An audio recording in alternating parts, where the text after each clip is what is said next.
We're going to start. Good morning, ladies and gentlemen. If we take our seats, please.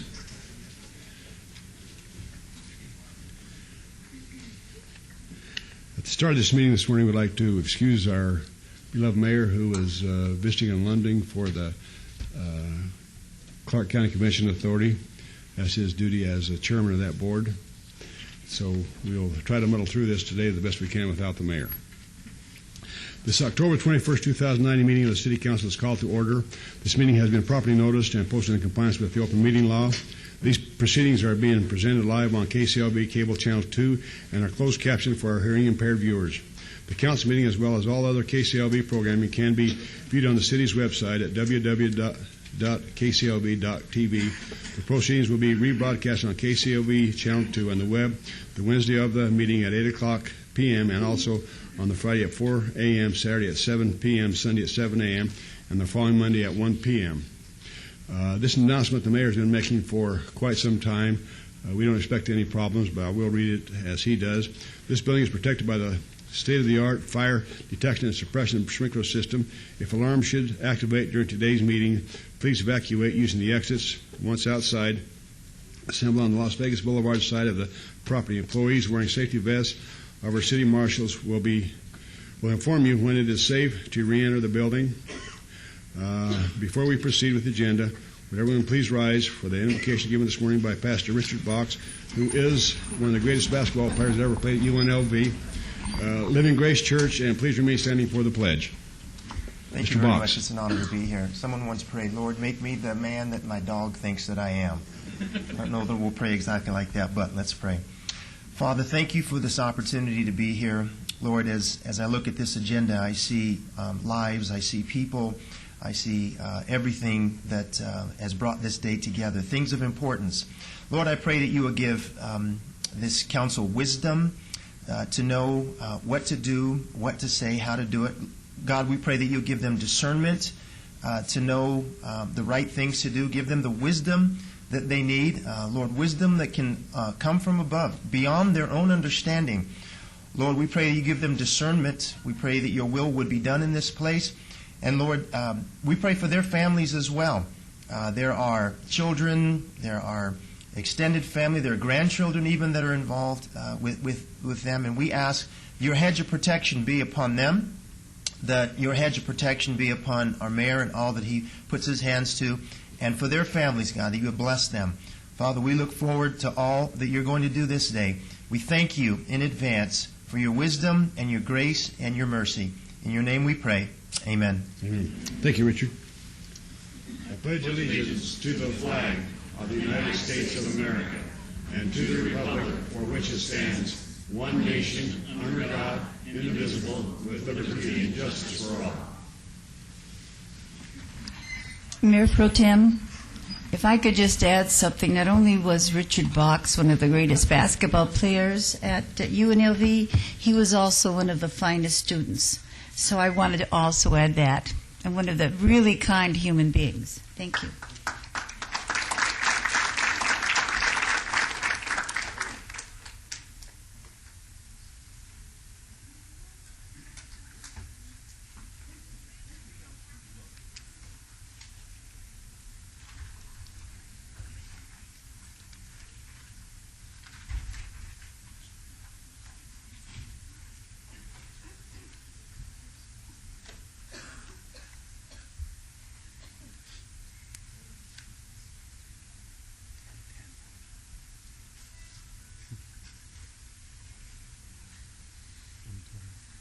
Good morning again, ladies and gentlemen. This is a ceremonial portion of our agenda. For our first item this morning, we'd like to recognize the October Employee of the Month. I'd like to ask David Rugelman, Director of the Office of Communications, to join us at the podium. And I'm very proud today to announce the October Employee of the Month is going to be Heather Curry. Heather, could you please join us with your family?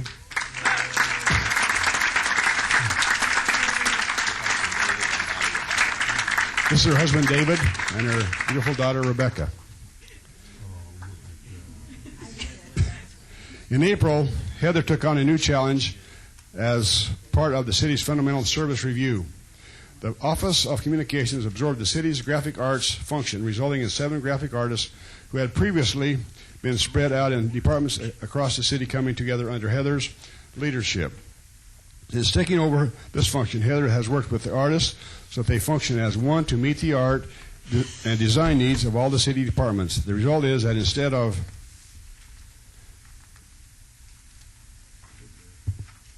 departments relying on a single artist, there is now a more efficient team of 7 artists who take on projects and save the city money. There are publications that in the past were sent to outside firms for art and design work, but now these projects are being done in-house, saving the city thousands of dollars a month. Heather has had all of these successes with art and design while continuing her work in updating and maintaining the city's award-winning website. In addition, she is responsible for making sure that emergency information such as Amber Alerts, weather warnings, and other important public safety messaging is placed on the website as quickly as possible. Heather is always ready to take on new projects and challenges despite an already heavy workload, and she never lets her high standards slip.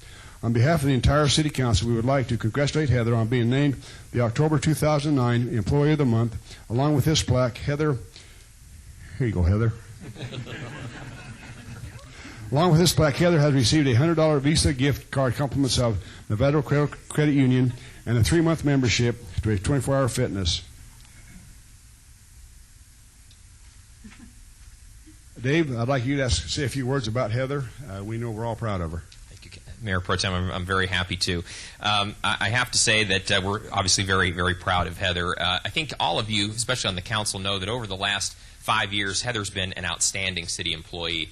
But her performance over the last 6 months has truly been, I think, an inspiration to all of us who work with her. As you mentioned, Mayor Pro Tem, we consolidated our public information and graphic arts functions here at the city. We did it to be more efficient. We could eliminate a number of positions, and in doing so, save the city hundreds of thousands of dollars. But the flip side to that coin is that now we have fewer people doing the same amount of work.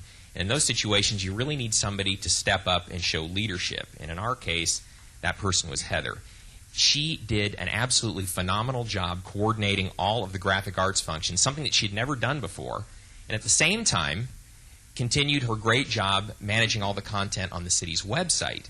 So I have to say that she did it with such expertise and such commitment that she was really won the admiration of all of us who work around her. So Heather, I have to say that in these tough economic times, I think we're going to come through with flying colors here at the city because we have people like you who work here. And I can't think of anyone more deserving to win this award right now because you've really been a role model for all of us. I'm really proud of you. Congratulations. Thank you, Dave. Thank you, David. Thank you, Mayor Pro Tem. You know, whenever an employee of the month gets up here, they always say, we didn't do it alone, it was a whole team. But standing up here, I can honestly say it really is. From the city council level, you know, we're in tough economic times. We've had to make some really tough decisions. This consolidation didn't make everyone happy, but it was a decision that was a good one. It was an efficiency measure, and it was a good one to make. So I thank all of them for their leadership. I thank my director, David Riggleman.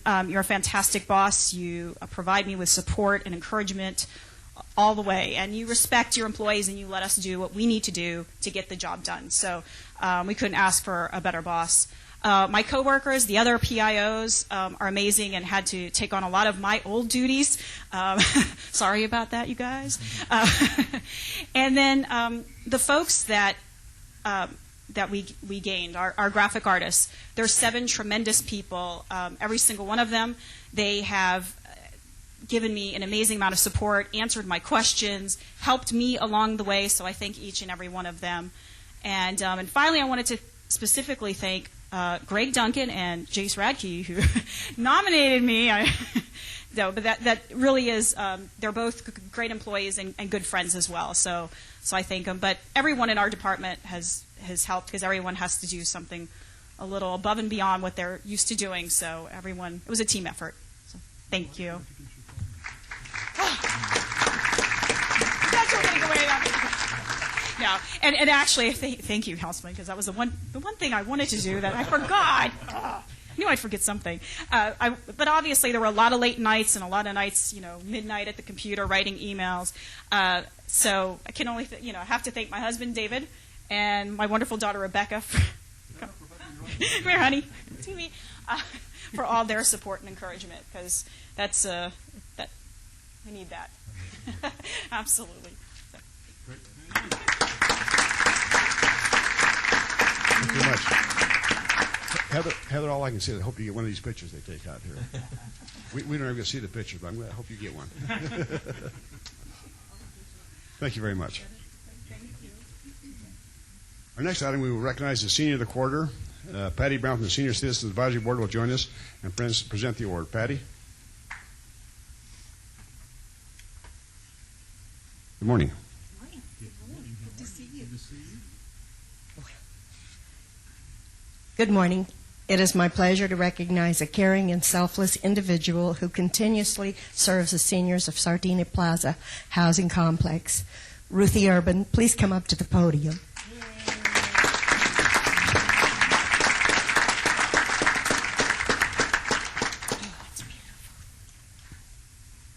Congratulations, How lovely. Thank you so much. It's beautiful. Turn on this way here so you can smile at that pretty eye.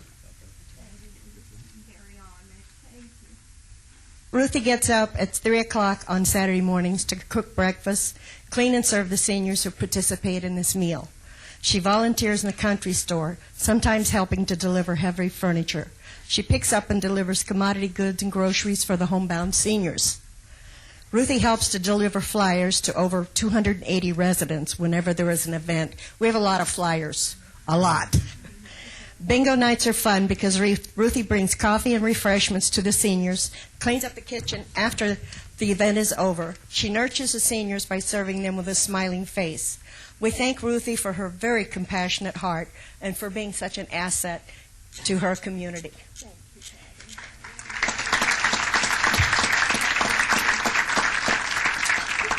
It is a privilege to recognize Ruthie as Senior of the Quarter. By the way, if you would like to nominate a senior who lives in the city of Las Vegas boundaries for his or her community involvement and volunteerism, please contact the city's Neighborhood Service Department to obtain a nomination form. Thank you. Thank you so much. Thank you very much, Patty.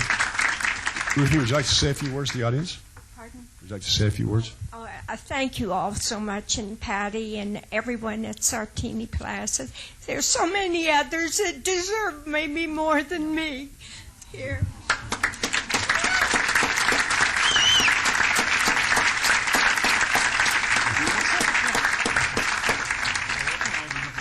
Thank you very much. That was very nice, Patty.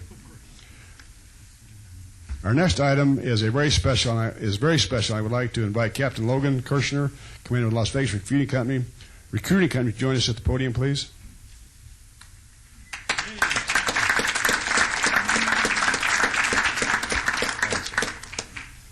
Today, the City of Las Vegas is recognizing the Army Community Covenant. This is a way for the City of Las Vegas to formally demonstrate its support for service members and their families. The City of Las Vegas has a long track record of support for the military and military families. The city was among the first governments in the state of Nevada to ensure the city employees called to active military duty continue to receive the same pay and benefits that they normally have with the city. This allows these brave men and women to continue their mission without having to worry about the financial situation for their families at home. Councilman Wolfson has also worked with Americans, supporting Americans to adopt groups of soldiers that Las Vegas citizens have sent care packages to. The city also plays a big role in the annual Veterans Day Parade here in downtown Las Vegas. And we are looking forward to another great parade on Wednesday, November the 11th. We invite all of you down. On behalf of the mayor and the entire city council, I would like to thank Captain Kirshner for the opportunity to join in the Army Community Covenant. I would like to present this proclamation recognizing the city's commitment. Thank you, sir. I would also like to ask Captain Kirshner to tell us a little bit more about the Army Community Covenant. Captain? Thank you very much. This is an honor for me to be here. I'm not much of a public speaker, so I'll try and keep this as short as possible. This is actually very near and dear to my heart because I am also a Las Vegas native. I grew up here in Las Vegas, graduated from Valley High School in 1998, was also in the JROTC program myself, so my hat's off to all these young men and women that join us here, which you guys will definitely be learning. And I know it wasn't Navy, Army, JROTC. Don't hold that against me. the stuff you guys are learning is going to take you beyond just high school. The leadership and skills that will develop you will stay with you throughout your college or your careers after high school. And again, my thanks. When I was in the Army, I've traveled all over the place. Washington, all over the United States, over to Germany, to the Middle East several times. But one thing I always have is my home here in Las Vegas. It's my community, and it's where I draw my strength. And not just myself, but for my family and spouses of soldiers throughout the world. They draw strength from their hometown. In Las Vegas, last fiscal year, put in over 2,000 personnel in the military for active duty and reserves. That doesn't even count the National Guard. And so you can understand how many people really call Las Vegas their home. And the proclamation that we have today is just another example of how Las Vegas is supporting the soldiers and the troops out there. So, again, thank you very much. Thank you very much. For our next item, Councilwoman Tarkanian is going to recognize a special group of students who also have a military connection. Councilwoman, please.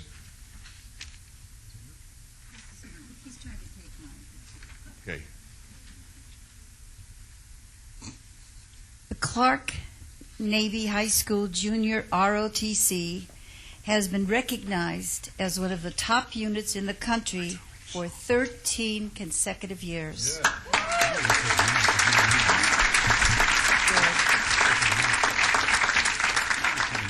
And during those years, not only have they had formations and quick moves that we saw outside, I hope some of you were able to see it out in our patio area. They were absolutely excellent. It makes me very proud that Clark High School's in Ward 1.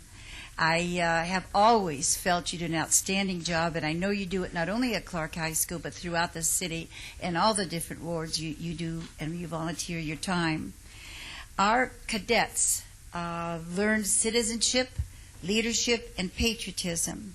And I'd like to have Master James Coltrane come up, please, and Commander Dan Jorvik.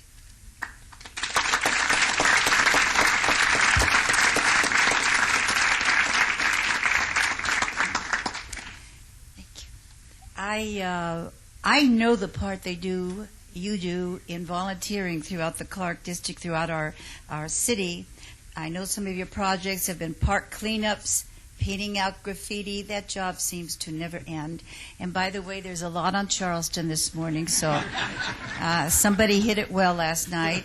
Assisting our senior citizens, serving the local community center, and preparing for community health fairs, our Halloween carnivals, Easter egg hunts, Christmas parties, child safety awareness, DARE, and other local events. You have averaged over 2,000 man-hours of community service each of those years, and you should be very, very proud, along with winning your numerous drill competitions and providing color guards throughout the valley.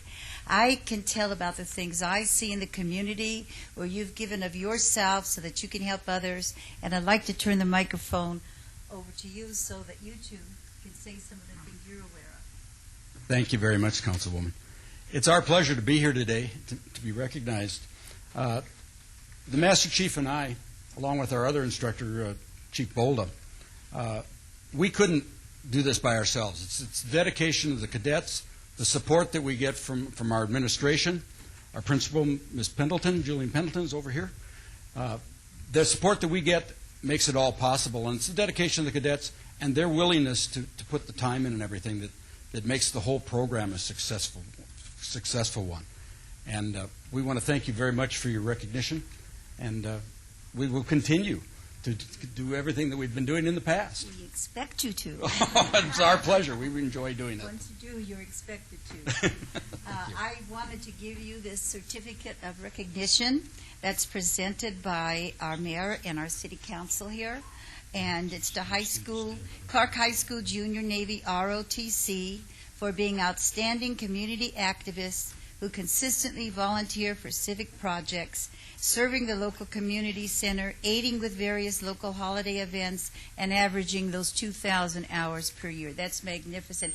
And I wonder if you could introduce each one of them so they could stand and we can give them a nice round of applause. Oh, now you're going to make me see if I can remember.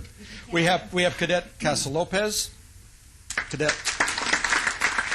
Laren, Cadet Jang, Cadet Lamb, Cadet Wong, Cadet Hyleb, Cadet Evans, Cadet Kwong, our battalion commanding officer, Cadet Lee, and Cadet Molly Watt. Over there. And behind, starting across there, we have Cadet Smith. Unarmed, take a seat, please, so I can have a seat, Ms. Smith. Cadet Garone, Cadet Uy, Cadet Nacional, Cadet Bertamonte, Cadet Fernandez, Cadet Batista, Cadet De Leon, Cadet Hilario, Cadet De Vera, and in the back we have Cadet Baralt, and our battalion executive officer, Cadet Stevens.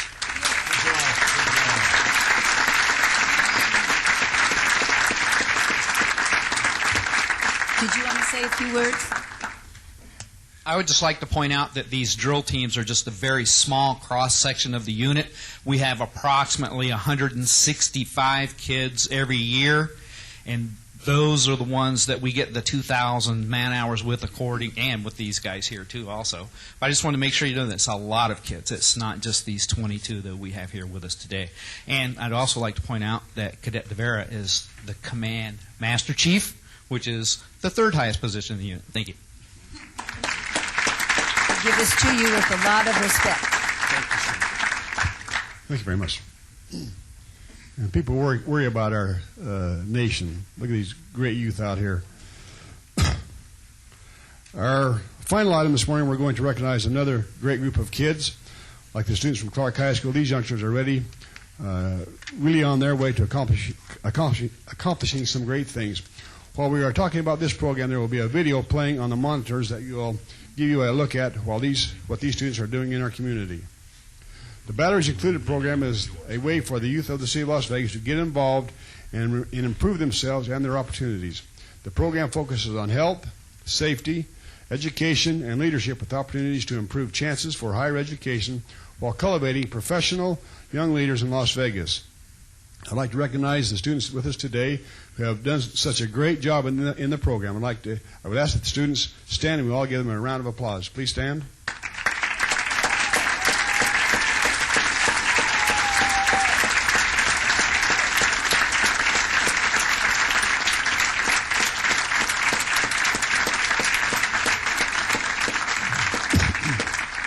Batteries Included is co-sponsored by the City of Las Vegas, the Clark County School District, and Nevada Partners. I would like to thank Clark County School District Associate Superintendent Dr. Andre Denson, who couldn't be with us today, but we'd like to thank him. Also, Pamela Egan, the president of Nevada Partners, for the work that she does. And with us today is Asha Jones, director. Asha, president. Thank you, Asha.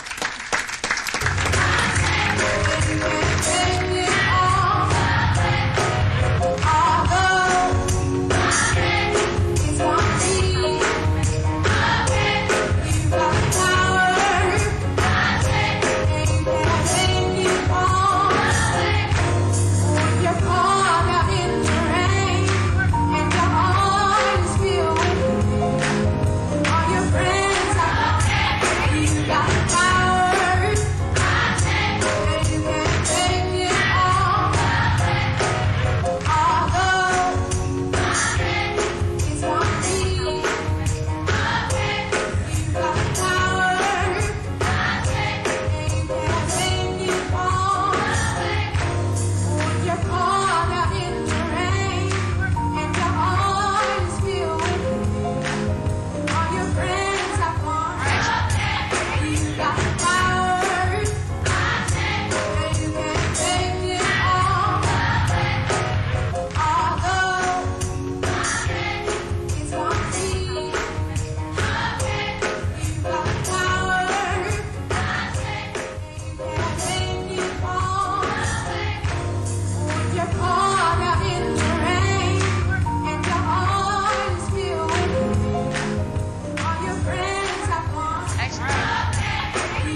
Pretty good.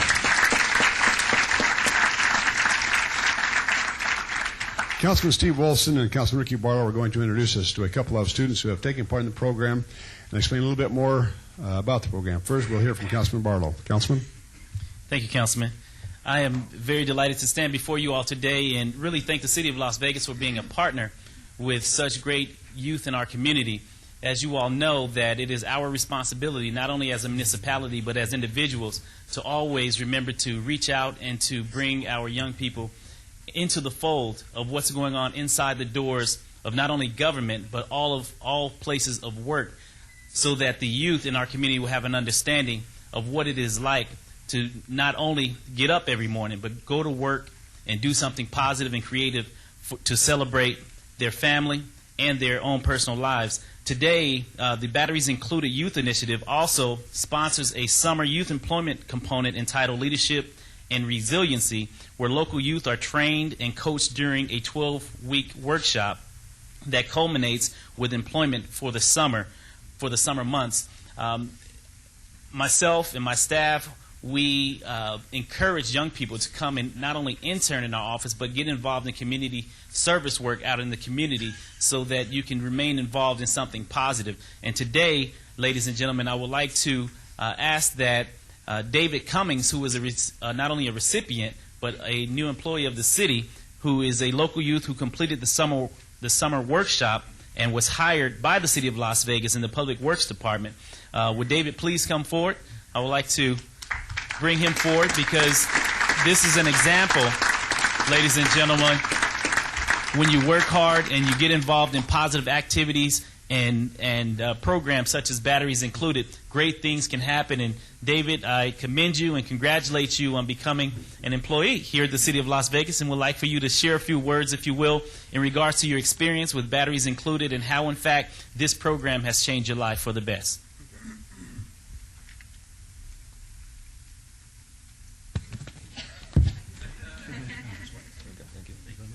Hi, my name is David Cummings, and this summer through the Batteries Included program provided by Nevada Partners, I worked as a Las Vegas City engineer intern. There, my understanding of essential city operations enhanced to a more meaningful level. Following the leadership of Timothy Parks and working with various city engineers provided me with extensive hands-on tasks. My program partner, Marina, and I witnessed actual city projects from their initial preparation to their detailed presentation, to their completed construction, thus giving more character of what city engineers do to provide functionality to the City of Las Vegas. This summer's youth program, Batteries Included, under Nevada Partners, equipped me with the mentorship and knowledge that I will take from the Las Vegas City engineers into my college-bound majors of electrical and mechanical engineering. Due to my experience with this program, I have even more skills and the power to change the world. Thank you. Ladies and gentlemen, David Cummings. Congratulations. Councilman Wilson. Thank you, Councilman Barlow. Good morning, Las Vegas. I can't hear you. Let's hear it. Excellent. I expected that from you military folks. You know, I look around the room, and as Mayor Pro Tem mentioned just a few minutes ago, especially in this center section, we have our future community leaders sitting right here. And I look over and I see our fire chief, Chief Gammon, in the audience. And I see our chief of detention and enforcement, Chief Coyne, over there. And I think that one day, one of you could be seated in their positions, heading up local government and being leaders of this community. So keep working hard. Okay, I get to wrap up the Batteries Included segment of the ceremonial by saying that this organization also recognizes those youth who have gone above and beyond in service to their local community through various civic engagement projects, as well as those youth who demonstrate leadership and promote the mission and vision of Batteries Included. You know, we've been talking about Batteries Included for a few minutes, but I'm curious, where did we get the name Batteries Included? Any of you members know? The youth. In other words, these young kids came up with the name. And what does Batteries Included mean? Anybody want to stand up and tell us? Come on, let's have one eager person from your council. Otherwise, the person I'm going to call up in a minute is going to get stuck with it. Okay. I want to talk about the annual red carpet event, which is held each spring and provides for the opportunity to acknowledge and thank these youth for their contributions and successes. I was honored to attend the event this year, and I was asked if I could bring something to give away in the form of a raffle. And we had one of our community sponsors donate Britney Spears tickets. Do you guys remember that, guys and girls, remember?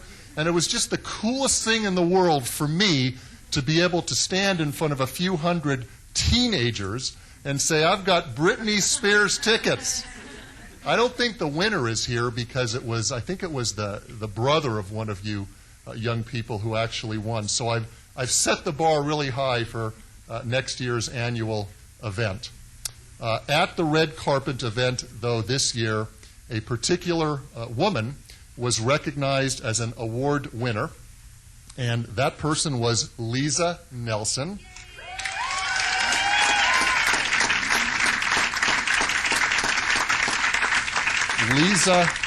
Lisa is a member of the Mirabelli Youth Council, and she is here with us today.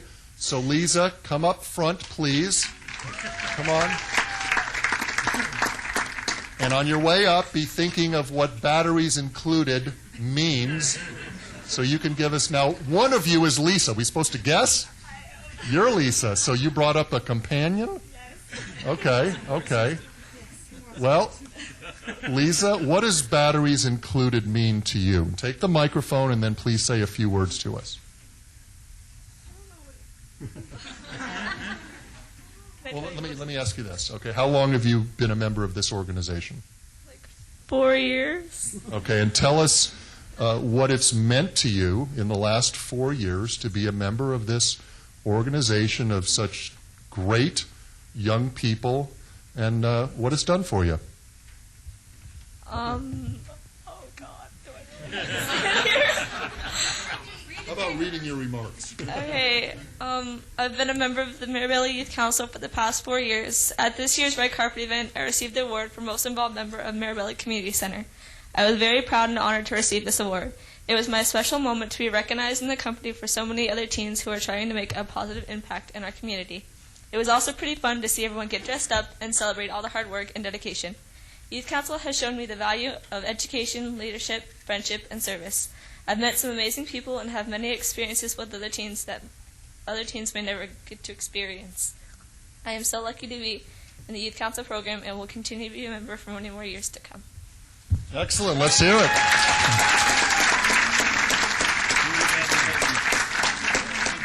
Now, is this just a friend, or does she know the answer to what batteries included means?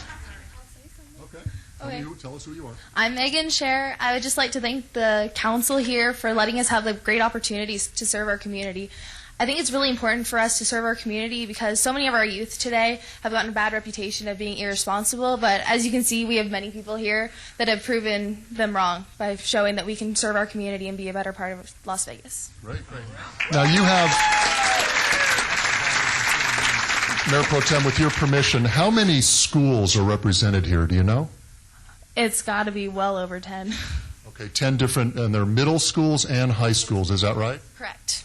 Okay, well, thank you so much. If anybody watching, and that includes middle school students or high school students, or even the parents of those students, want to get involved in the Batteries Included program, contact the City of Las Vegas, either basically the Neighborhood Services Department, and we'll give you all the information so that because as you guys graduate, we need more kids taking your place, right? Okay, thank you very much, Mayor Pro Tem. Thank you. Asha, would you like to come up and say a few words?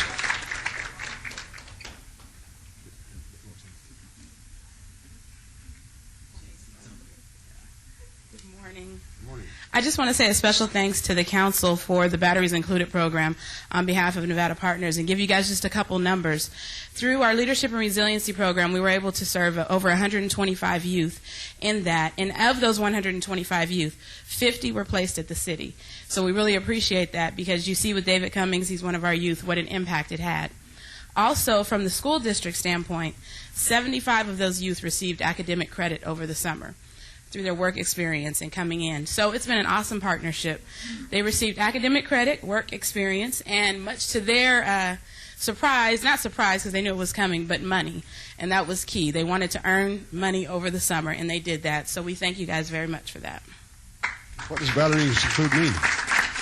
Wow, I should have known that was coming. I'm gonna take my stab at it. I think for us, Batteries Included means it's kind of giving them the charge that they need to keep going. We have Friday Success Academy, and we had Get Charged Saturdays, and it all kind of comes together. But the battery is what they're getting. We're giving them education, employment, all of those things to get them charged for their future career. Thanks very much, Asha. Councilwoman, did you want to say a few words? I always thought Batteries Included meant the endless energy that each one of those individuals has. So. Thank you very much. Thank you. That's it? Yes, that ends our ceremonial.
David?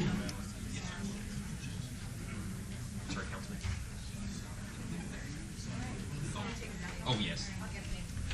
Sorry, we'll get him.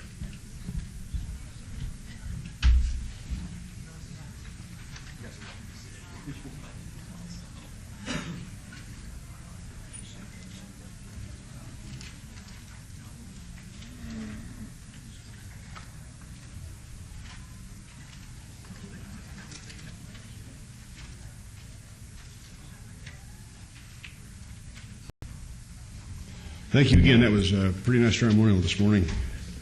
I like recognizing those younger people. Our next item is our business items. Any items from the morning session that the council staff and or the applicant wish to be stricken or held in abeyance to a future meeting may be brought forward and acted upon at this time. Councilman Wolfson, please. Thank you, Mayor Pro Tem. It's my understanding that item number 43, which is the change of business name, location, and ownership for a supper club license from Props Mongolian Grill, doing business as Props Mongolian Grill, LLC, to Maharaja Palace, DBA Maharaja Palace, 2000 South Rainbow Boulevard, Suites 108 and 110. There has been a request to strike this item by staff, and that will be my motion.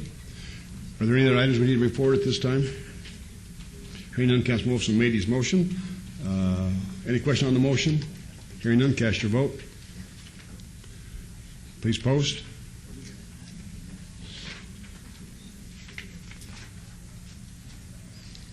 Motion carries.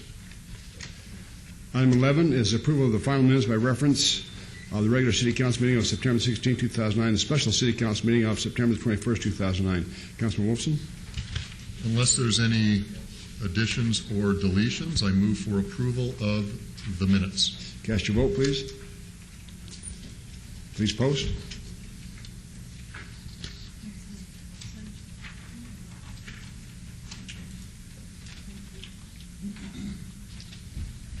Motion carries.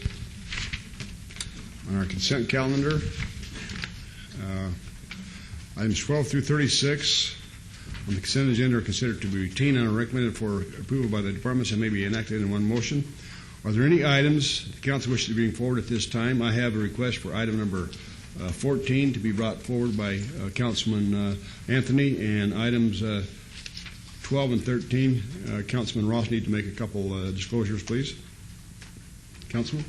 Thank you, Your Honor. If I may, on agenda items 12 and 13, they are related to the construction of the new City Hall project. In my private capacity as the Secretary-Treasurer of the Southern Nevada Building and Construction Trades Council, we recently became involved in negotiations with Forest City, the developer of the project. For that reason, Your Honor, I'm making this disclosure and abstaining from agenda items 12 and 13. Thank you. Are there any other items we need to report at this time? Mr. Mayor Pro Tem, could you bring items number 23 and 24 forward, please? Are there any other items? Seeing none, I entertain a motion then for approval of items 12 through 36 with exceptions of 14, 23, and 24. That's my motion.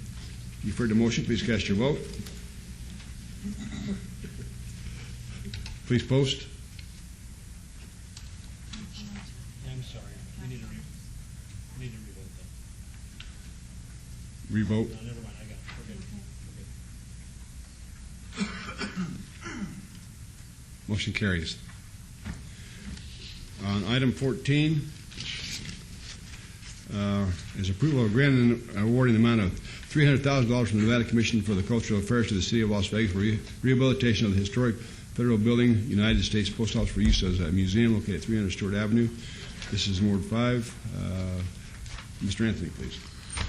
Thank you, Mayor Pro Tem. The reason I brought this forward is I just think $300,000 would be much better served in other cultural affairs areas in the city of Las Vegas. Especially, we could spend it immediately on just pursuing culture in the city, and I don't believe it should be spent on a mob museum at this time. Thank you. Thank you. Could we have a motion on that item, please? Mr. Mayor? Yes. Before the motion, I would just like to say I can understand Councilman's concern and also the concerns of the citizens who have called me. But I believe that we've already received from the Nevada Commission of Cultural Affairs $2.3 million for this project.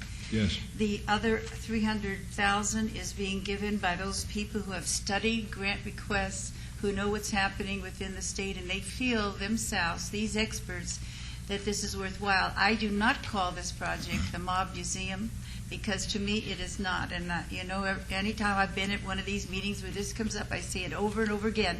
This is historical. This is about law enforcement and what happens to those who disobey our laws. So anyway, I wanted to add that. Thank you. A comment, please, Mr. Ross. Thank you, Mayor Pro Tem. If I understand this correctly, Mr. Arndt, perhaps you're the guy to ask this to, or Ms. Fretwell, the $300,000 is a grant from the Nevada Commission for Cultural Affairs to be used for things like this. Am I correct? That's correct. Bill Arndt, Acting Director, Office of Business Development. It's specific for uses within the building, essentially exhibit space preparation work, everything from partitions and walls, miscellaneous architectural treatment, painting, lighting, conduit for the exhibits. There's a lot of money that goes into the exhibits given the sophistication of what we're trying to do. So it's specifically for infrastructure work to support the upcoming exhibits for the museum. Okay, with that said, Mayor Pro Tem, if I may, one more time. You bet. Understanding my colleague's concern to my right in regards to this money could be spent in other areas of cultural affairs, I mean, what other areas could it be spent on? The grant application process, it was a competitive process. The Commission for Cultural Affairs grant awards, they're actually listed on the back page of the backup, so there were other monies awarded statewide. The $300,000 was 10% of the state funding statewide. There was $3 million total, so we just received a small portion of it. As far as what else would be eligible within the city of Las Vegas, with that I'd like to turn it over to Nancy Diener, Office of Cultural Affairs. May I just weigh in here for a second? You We bet. can't redirect this money. Right, We that's- can reject that's the right. grant, but we can't redirect it. We put in an application for probably well over $300,000 and have for years to the state for funding in support of this project. We've been immensely successful with over $2 million being granted towards this project. It's not like we, by the action of the council, could say we're going to take that $300,000 and put it somewhere else. You could vote against it, we'll reject it and give it back to the state, and they can redeploy it. Mayor Pro Tem. Yes. And that's the point that I was going to bring out as a segue from Councilman Ross, is that we don't have this money yet, do we? We applied for a grant for a specific purpose, and the state awarded us this money. Ms. Diener? We're not spending money out of the general fund, we're not taking money away from any other department. This is money that has been granted to us, and like Betsy says, if we were to vote no, we're just rejecting the money, but we can't redirect it, or it's not money we already have that we can spend in another project. Correct. These are reimbursable funds. So as we spend it, we give the state the invoice and they reimburse the city for the costs. And the other thing is that the Southern Nevada has historically not been at this funding trough as much as Northern Nevada and the rural areas who have older communities. So for the first time in the last 5 years, Las Vegas and the Southern Nevada area has had a chance at these grants. And the State Historic Preservation Office has been extremely supportive of this project and of this building. And so basically those of us from here that go up there to get these grants are pretty excited that finally Las Vegas has a share at some of this historic preservation money. Thank you. Any other comments? My motion is for approval of item number 14. Thank you. You've heard the motion. Cast your vote. Please post. Motion carries. Thank you, Ms. Diener. Thank you. Bill. Item 23 is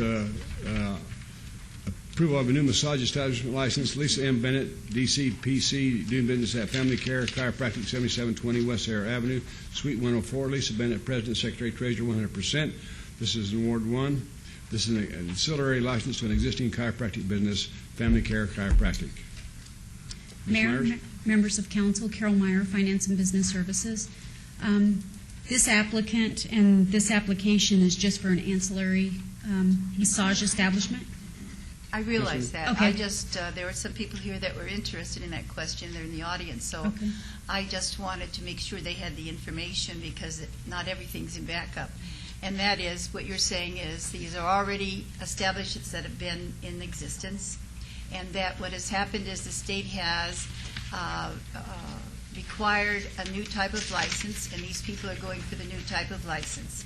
And when they work with the chiropractor there at the office. It's office hours with the chiropractor there.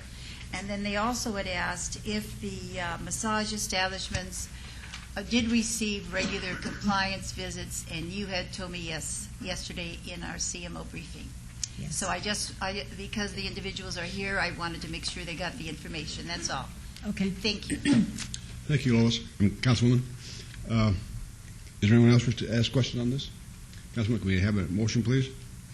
Could I say one other thing? Absolutely. And this is just for Bill, our temporary director at this time. I wanted to say, because of what happened in yesterday's CMO briefing that made you catch your breath, that I wanted to say that the Charleston Neighborhood Preservation Group sent word to us that they gave us accolades for having you being regularly employed here, and they appreciate the potential of you in this position, and I just thought you'd like to know that, Bill. Thank you. Can we have a motion, please, on item 23? I'll move to approve. Thank you. You've heard the motion. Any questions? Hearing none, cast your vote, please. Please post. Motion carries. And item 24 is approval of an extension of a new temporary massage establishment license subject to the provisions of the Planning and Fire Codes. Colarusso and Nazawa Limited, doing business at the Las Vegas Chiropractic Group, 9010 West Cheyenne Avenue. Sam Colarusso, President, 50%, and Kevin Nazawa, Secretary, 50%, Ward 4. Councilman Anthony? Well, this is, Lois brought this forward. This is an auxiliary license to an existing chiropractic business. Councilwoman? Yes, this goes with the other one, that number 23, and I move to approve. Thank you. Any question on the motion? Cast your vote. Please post. Motion carries. Mayor Pro Tem, Yes, ma'am. could we call item 22 forward? Sure you can. Oh, okay. You want to rehear it? It was Lola's. We had asked her in briefings, we had discussed bringing this forward, so we called the applicant and had her come over for this item. Oh, yes. I'm sorry. That was me that did that. I'm sorry. I would like to recall item 22. Please cast your vote. Please post.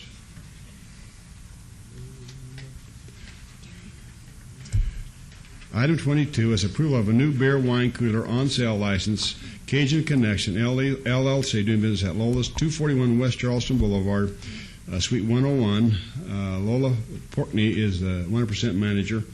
This is in the Wholesome Lofts. This is part of our redevelopment endeavors, and I was at this site, and I think it's just fantastic, and I wanted the young lady here before us today to give us her name and tell us about her location, why she's there. And I think the thing that really impressed me is she told me that the reason she opened this is that she gave 14 people that needed jobs. So, ma'am, floor is yours. Thank you, Mayor Pro Tem. I'm not as eloquent as some of you at speaking, so I'll muddle my way through this. My name is Lola Pokorny, and I've been a resident of Las Vegas for almost 20 years, a native of New Orleans and raised in Louisiana until 20 years ago. We're at the Wholesome Lofts, 241 West Charleston Boulevard, Suite 101, which is right at the outskirts of the Las Vegas downtown district. And this has become a lifelong dream of mine to open my own restaurant and to extend the hospitality of our Southern ways, to give you authentic Cajun food and to show you the Southern hospitality that we know how to show you. Come to my house, I'll treat you right. We've also in this process hired 14 part-time employees, and with your support, we'd like to be able to keep those employees and make them full-time employees. The city needs more employment, and with the economic situation we have these days, it's good for those who can jump into the business to get in now. You're going to get some great employees. These people want jobs. They're going to hang on to them. They're going to do a good job for you. We're at the Wholesome Lofts. It's a great place. It reminds me of New Orleans. If you walk through the lofts, it's got that feel. And we'd like for you to come visit with us. At this time, though, I'd like to thank the City Council, and I'd also like to thank the staff. You know, you get all these horror stories when you go into business, and it's going to be this horrible situation, you know. But your city staff has actually held my hand, and I appreciate that. I'd like to especially thank Patty at City Licensing. She's done a terrific job. She's kept me apprised of everything that's going on and pushed forward for me, and I do appreciate that.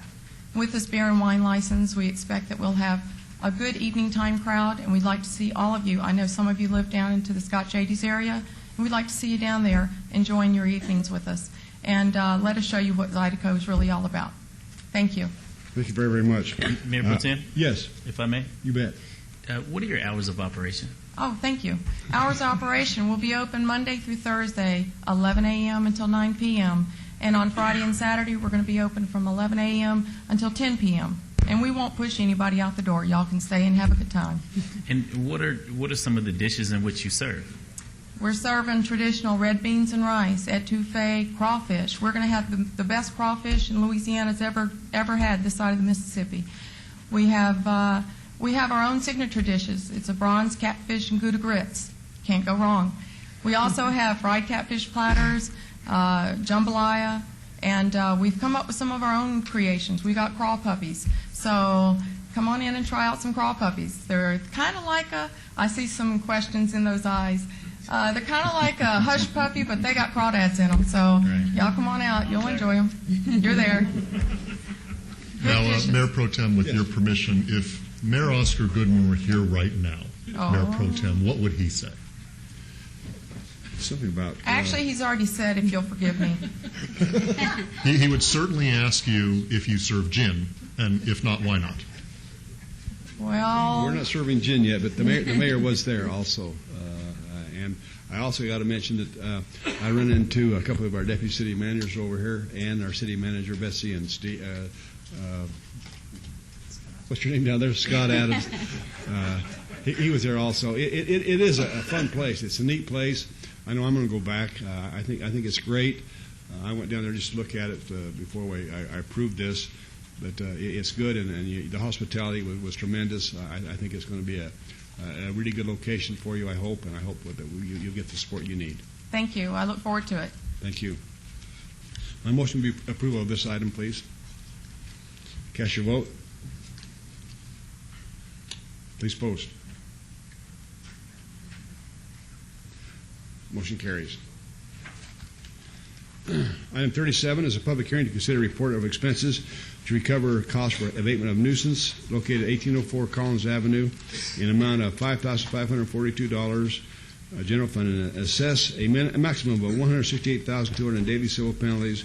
Property owner is Financial Freedom SFC. This is in Councilman Barlow's ward. This is a public hearing. I now declare it open. The property owner, is the property owner present? Of course not. Mr. Smith. Good morning, Mayor Pro Tem, Council. Devin Smith, Manager of Neighborhood Response. The purpose and background is that the condition of the property was a public hazard and an attractive nuisance. The Department of Neighborhood Services declared the property in violation and started legal notification. When no corrective action was taken nor an appeal filed, the Department of Neighborhood Services hired Gray Eagle Construction to remove and cut all dry and dead vegetation over 8 inches in height in the yards and sidewalk areas. Remove all debris from all yards and within the pool. To date, there have been 10 inspections conducted at this location. The value of the property based on the sale date of December 2008 was $204,070. The recommendation is that the City Council approve the report of expenses to include a $640 invoice for Gray Eagle Construction Services in addition to other fees assessed for a total of $5,554, and consider assessing a maximum of $168,200 in daily civil penalties. Anyone here wish to speak on this item?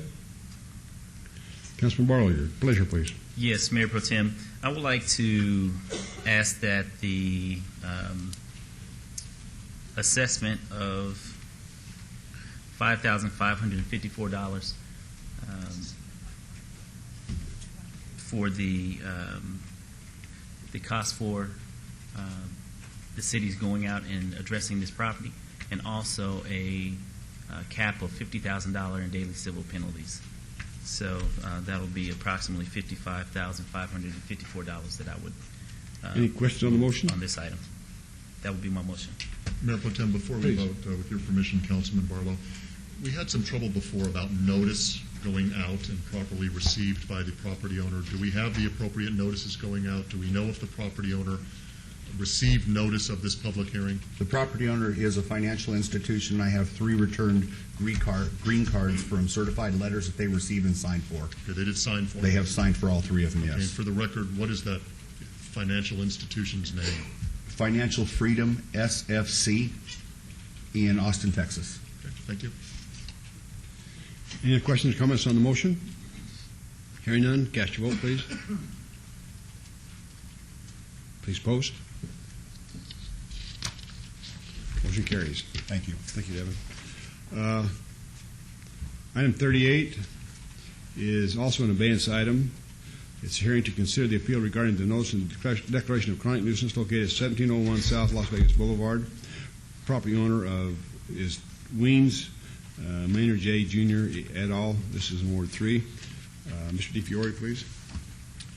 Mayor Pro Tem and members of the council, we heard this 2 weeks ago, but unfortunately Mr. Mednikoff, who is here representing CCN Inc., the owner of the pay telephone, was not properly noticed for him to appear.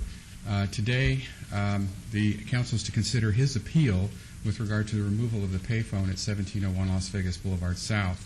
Las Vegas Municipal Code 6.58, which is our business licensing code that licenses businesses which have pay telephones, provides a provision that allows a removal of a pay telephone if the pay telephone is determined to be a nuisance.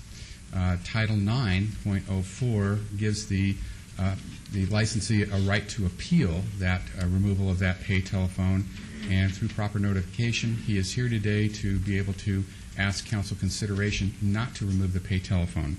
Since our meeting of 2 weeks ago, we did have a voluntary statement from the manager of the Ted Weens Firestone, who I'll pass this out and have it submitted for the record, who wishes to have the payphone removed from his property, and he pretty much details the reasons why in his voluntary statement. So I'll ask this to be submitted on the record.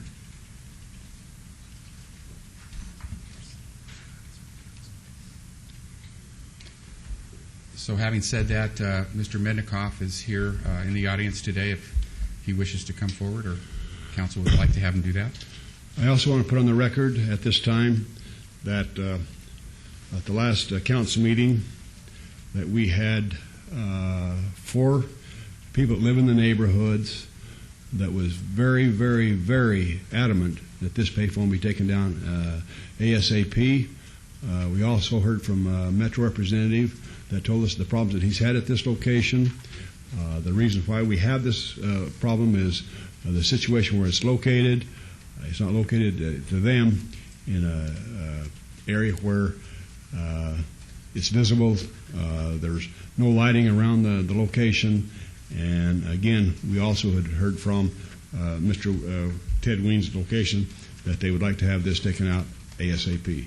So with that said, I did hear from the gentleman that owns the phone later. That's why we rescinded our motion and brought it back to this day so he could have his hearing before us. Yes, sir. Your name and address, please. My name is Zilbert Mednikoff. Our address is 625 South Decatur, Decatur Boulevard, right across the street from Arizona Charlie's. And we've owned public telephones around the city and other cities for 20 years. So our business has been around. I've seen a lot. I've heard a lot and stuff like that. And I started doing a lot of fact-finding after the article was in the paper and we weren't properly notified to represent us, and the communications we needed to get going. I met with Mr. Jim DeFlori on Monday, so I wouldn't be up in front of everybody over here today. I really don't like this. And I've been up in front of you maybe 6, 8, 10 years ago for both phones on Fremont Street. I've worked with Eric Flicker, Sergeant Eric Flicker, about what phones are good, what phones are bad. And what I'm wanting to do is do two things up here today. One, educate how we can do something about this. Even our mayor asked, say, hey, if we know this is a problem, it's not the phone, it's the people. Even the manager over at Ted Ween said, it's not the phone, it's the people. It's kind of like the gun issue. You know, is it the phone or is it the guns? Now, I've seen this happen, and it's come up to us before, that, and I don't know where, deep down where it lies, but I think it's in the understanding of the technology. Years ago, the technology out there was, you need an affidavit, you need everything else to do tracking of these things that's going on. And it takes forever, and by then, you know, maybe they've moved on or they're not in the area. When I spoke to the manager over there at Ted Ween's, I said, you know, did you write this? Did you call the city to have this, about this? And he goes, no, it wasn't me. And I go, well, tell me more of what's going on. And he reiterated that, hey, I service... Who was you talking to at Ted Ween's, please? Daryl Wade. And I wrote down the notes, what we spoke about. For over the past several years, you know, he looks out of his front window and he sees things going on. And, you know, we all do. You know, do we want to cure this? Yes, we want to cure this. And because I'm on TV, I have ways of curing this, but I started on it already. I can see every call that gets blocked out of a phone, gets made out of a phone. We've already eliminated the frequently called numbers from that phone. As of the last 2 days, I have a call detail report. On the 18th, I had 7 completed calls. On the 19th, I had 3 completed calls. And on the 20th, I had 3 completed calls. Gee, not a lot of activity to say this is a heavy, big drug dealing type of a phone.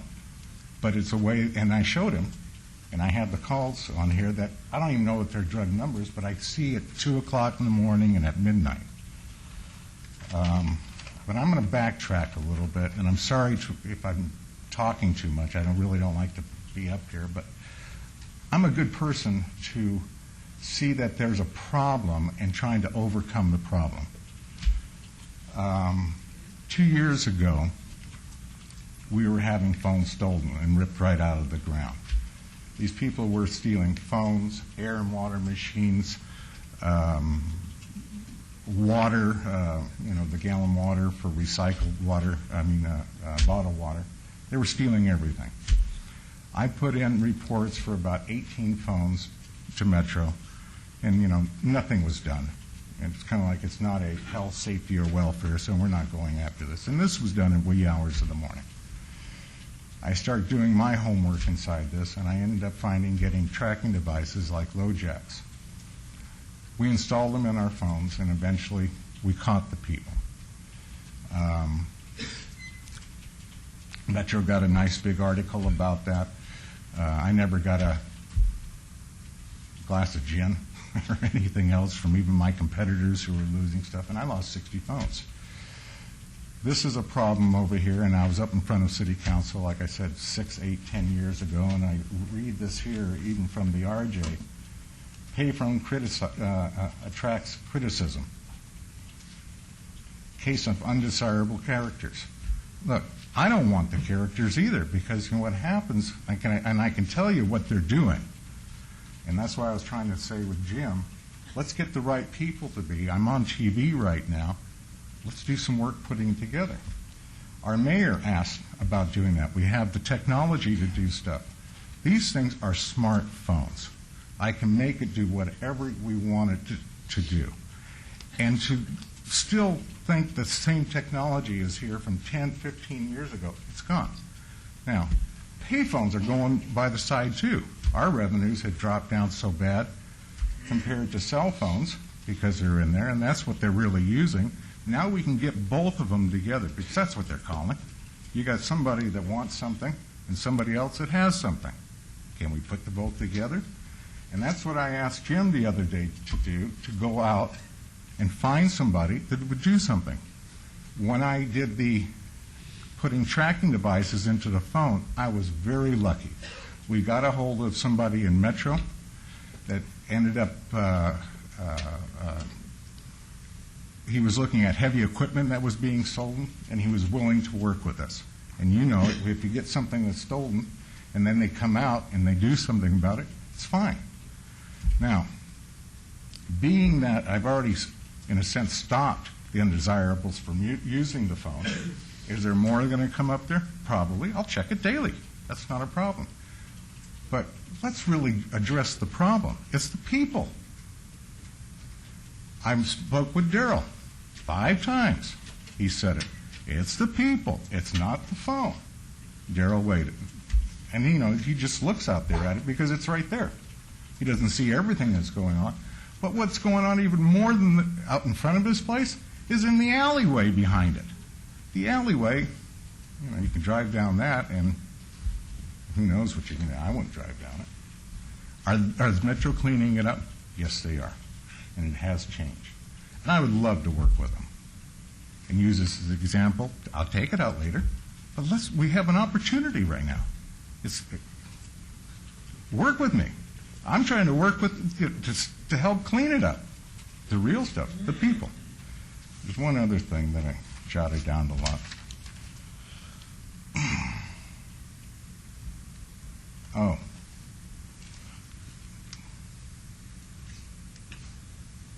The homeowners or the residents and stuff over there that probably did the calling about this, they're wanting something done, and they're drawing for straws to get something done.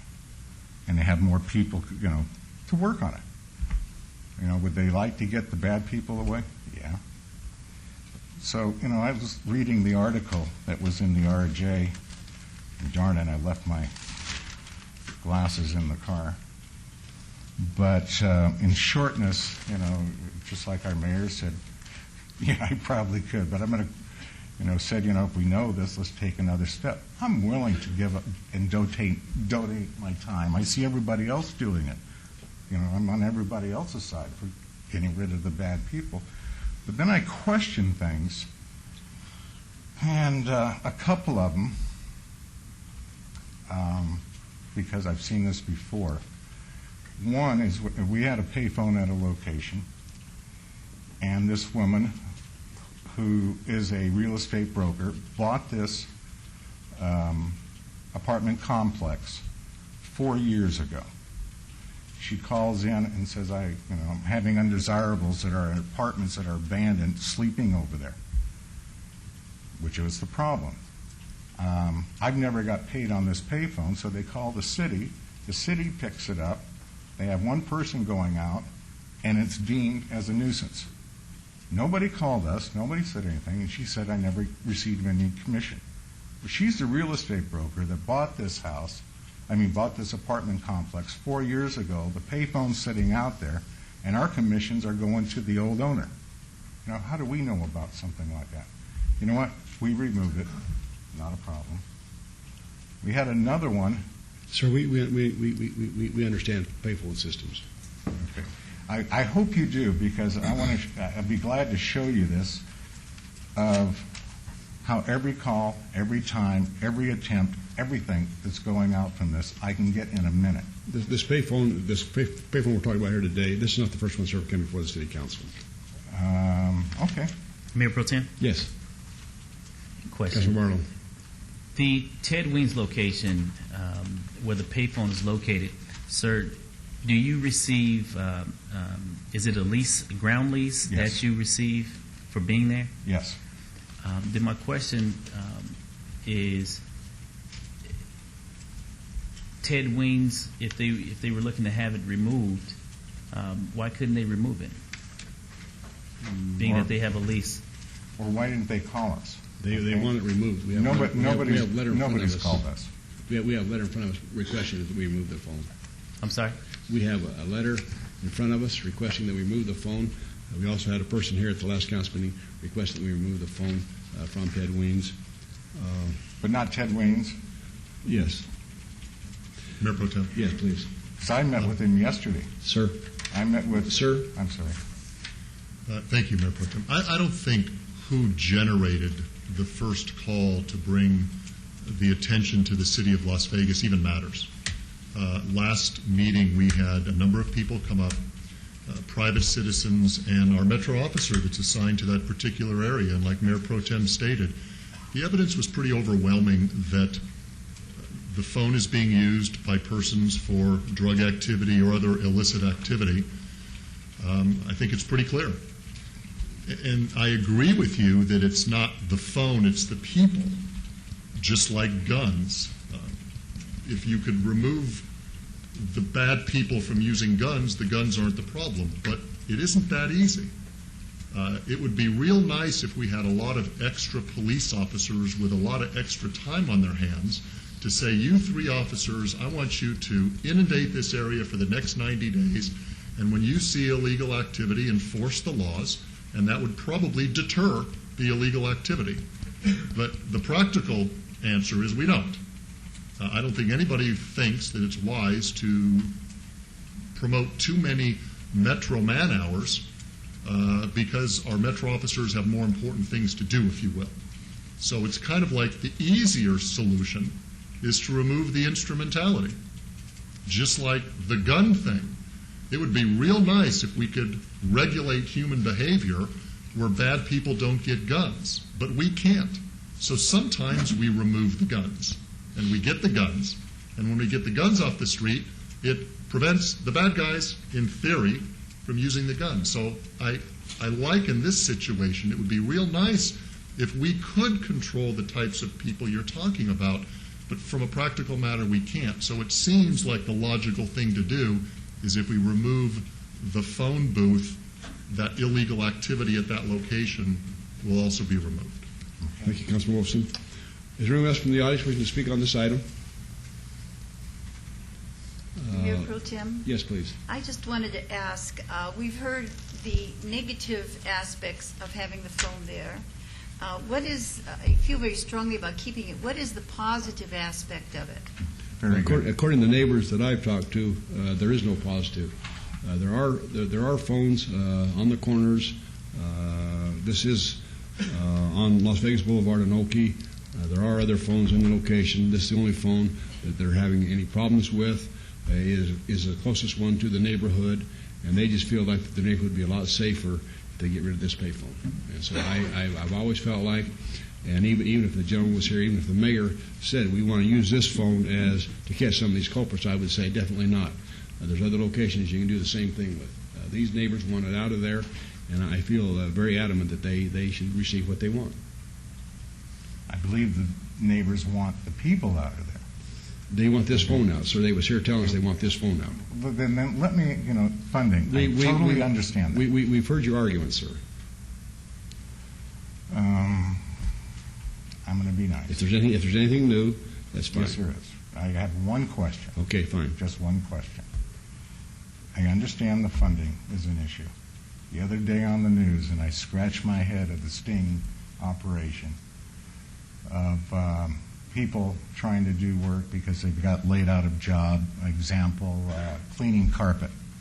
So they have a sting operation set up to have these people busted, and they're just trying to put food on their table and their families. And if money can be allocated for all these sting operations, here's a neighborhood that's had the same thing, and so the city has had it for years and years and years of unsavory characters around there. I'm saying, let's do something about it, and I can help. We are, sir. We've been over that neighborhood for the last couple of years trying to do everything we can. We work very closely with Metro, with our neighborhood association groups that we formed. There's people that really care. There's people that's moving in there. They're redoing the homes. They're trying to make it a safe place for people to live. We have one of the greatest neighborhoods in the world in that area. And it's because of the people that are moving there, the people that take initiative to come down here and spend time down at the city council meeting asking us to help them. And we try to help them, just like any other neighborhood in the city of Las Vegas. And this is a problem that they have, and the only way we can satisfy them and try and show that we're trying to help is removing this payphone. And Mayor Pro Tem, Yes, ma'am. I think I brought up one other time. We had a similar situation across from Clark High School, Penwood and Arville, with a 7-Eleven store and payphone, where we had unsavory people, drug activities, and with the agreeance of the people who owned the 7-Eleven, the Metro advised that that payphone be removed. They thought it would help clear up the problem. It was removed, and it has significantly cleared up the problem. It is the people that cause the problem, but that was the attraction, and it has cleared up the problem. You could talk to the owners of 7-Eleven at Penwood and Arville, and I think they would tell you the same thing. It doesn't solve everything, and but it's it just did like a lot. what we have done is block those phone numbers that look like. I can't tell you for sure. I mean, when you have the phone down to 3 calls a day, Excuse me, a sir. completed call. Excuse me, sir. Councilman Anthony? Thank you. I appreciate you coming down, sir, and talking to us and giving us your point of view. Unfortunately, when you have the owner of the property, the neighbors, and the who else? The owner, the neighbors, they want that phone removed, and they say it's a nuisance. I mean, it's got to be a nuisance then. So it's all our jobs to prevent crime in our neighborhoods, and removing this phone is going to prevent crime. So it's not a place for a payphone. Any other comments or questions? My motion is to follow staff's recommendation for removal of this phone ASAP, please. Any question on the motion? Hearing none, cast your vote, please. Please post. Thank you very much.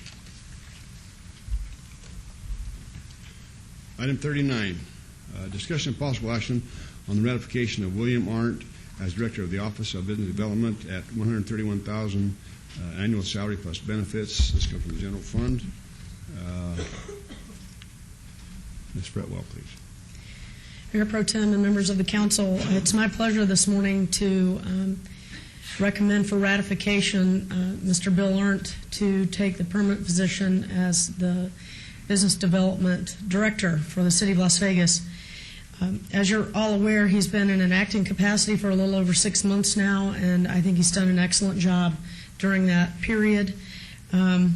Sort of a test drive, if you will. Bill has been with the city for 12 years. He has previously was the redevelopment manager for the City of Las Vegas, did an excellent job there, but also just looking back at his accomplishments in the last 6 months are pretty astounding. We were able to put together a funding package that helped us get the Performing Arts Center off the ground and coming up out of the ground nicely, I might add. He also was instrumental in assisting CIM with the creation of the Tourism Improvement District for the post office block, which will be a critical component to downtown redevelopment in the future.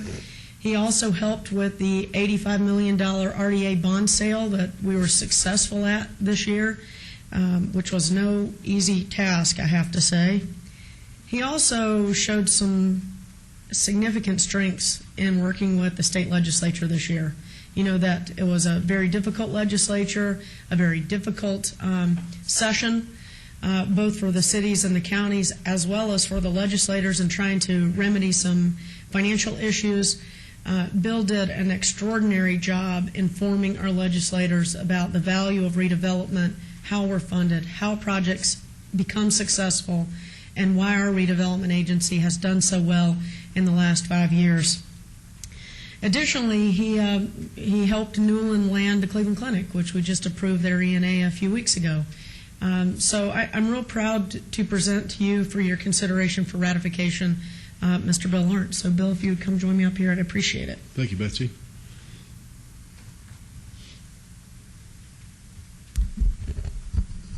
Before you say anything, would you like us to cast our praise on you, or would you like to speak first?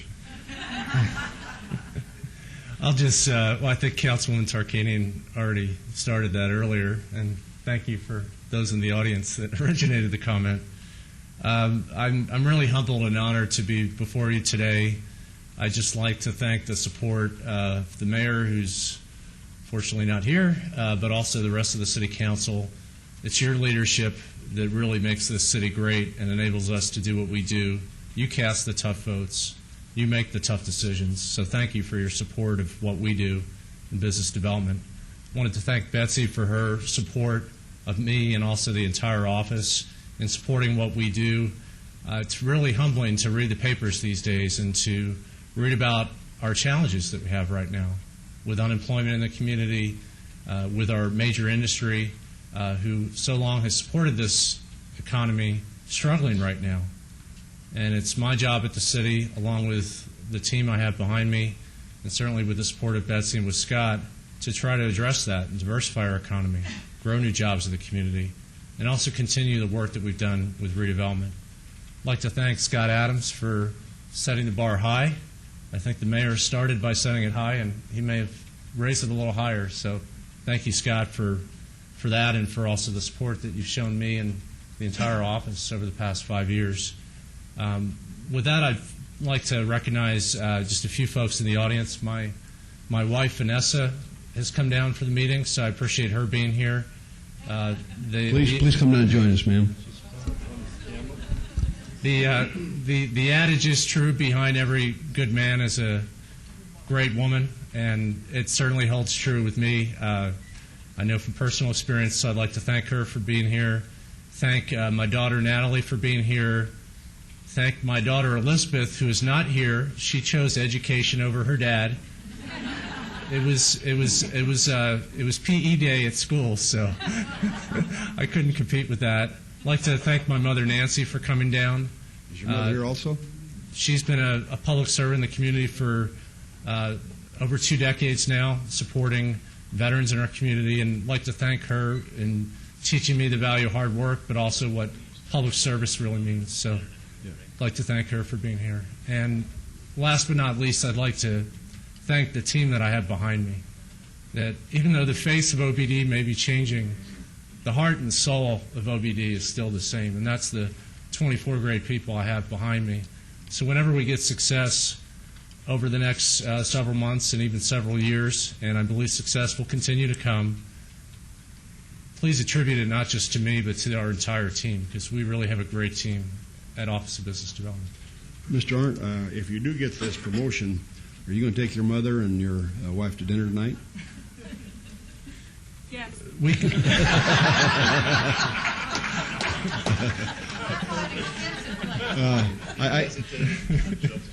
I'd like to make just a couple comments. I knew it was going to be long when we gave him the mic, though. He's going to thank everybody. Bill, it really has been a pleasure working with you. I think you really bring a lot to the table when you're there. I've enjoyed your honesty, your integrity, your ability to explain to us when we have, to me, difficult questions. You get the answer across to us, and I appreciate that very much. Are there any other comments from the council members? Councilman Wilson? Thank you. For the motion? Bill, yesterday in our briefing, I was kidding you when I said that when this vote comes up, I wasn't sure if you had enough votes, but I'm pretty confident now that it's probably going to be unanimous. And I remember going back a few years, you were the guy in the back of the briefings. You weren't in the front doing much briefing. You were the guy sitting in the back, and I think your nice, calm style is what I observed then, but today you've really come into your own, and you have some big shoes to fill because, Scott, I always thought and continue to think you do a great job, but you've moved on to your new task, and so you've got some great big shoes to fill, and I'll tell you, these are tough times, and you're in charge of the toughest department, in my opinion, for the city of Las Vegas. I mean, we all work as a team together, but when you talk about business development during a recession, you've got some tough times ahead of you, but I am very, very confident that you're the man for the job. And it's my pleasure to join Mayor Pro Tem in this vote. And you have 2 girls, is that right? Plus your beautiful wife? That's correct. Well, I have 2 girls and a beautiful wife, and you've got great times ahead of you, let me say. So you've got my support 110%. Thank you, Council. Thank you. Any other comments? Mayor Pro Tem? Yes, sir. Yes, I would just like to say, Mr. Arndt, I believe you and I started around the same time at the City of Las Vegas, and when you were working in neighborhood services. And I admired you then just as much as I admire you now in regards to your true dedication to the City of Las Vegas and what it is that you do every day. and just having an opportunity to actually see not only your developmental growth but your professional growth at the same time is truly admirable, not only to myself but to many city employees, and in particular the staff in which you will oversee the 24 great employees in the Office of Business Development. I too agree with Councilman Wilson in the sense that Scott Adams did a fabulous job, but I believe that you can do a greater job than what Scott Adams has done. And I mean that respectfully, Mr. Adams. You know, you have a very tough task ahead of you, and this is an opportunity to look at this recession, as Councilman Wilson stated. I would look at it like a blank canvas, and you be your own artist and come up with your own creativity as to how, in fact, you're going to get the job done. One of the staff members made a comment that you were going to be Scott Adams Jr. I says, no. I said, Bill Arndt is his own man. He was born by himself. I don't believe he has a twin, and he has his own mind. And so for that, utilize it. Allow this opportunity to be the opportunity that I'm sure that you didn't know existed, but the opportunity has availed itself. So take full advantage of it and use this opportunity as a blank canvas for you to be your own artist and be creative in the sense of stepping up in a time where the economy says no, but you have an opportunity to say yes. And congratulations to you. You have my full support. And Betsy, I want to thank you. And Mr. Adams, I want to thank you for the great job that you've done as far as leading the charge at the Office of Business Development, and Betsy for giving Mr. Arndt an opportunity and a chance to prove himself and to show himself that he is the right candidate for the position. With that, you have my full support. Thank you, Councilman. Mr. Mayor Pro Tem, Please. I just want to state that I and members of Ward 1 that are here today respect your work very much, and we're extremely pleased that you have your new position. Thank you. Thank you. This other side. Mr. Arndt, again, I'm very pleased to make the motion.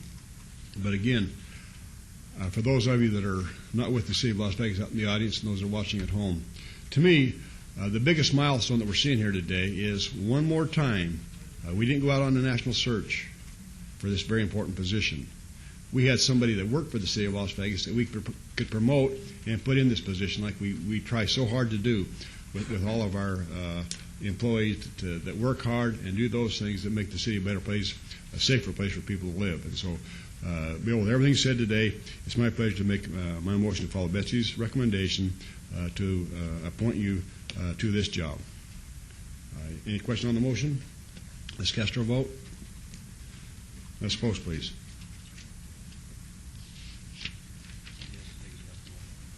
Yes. Thank you.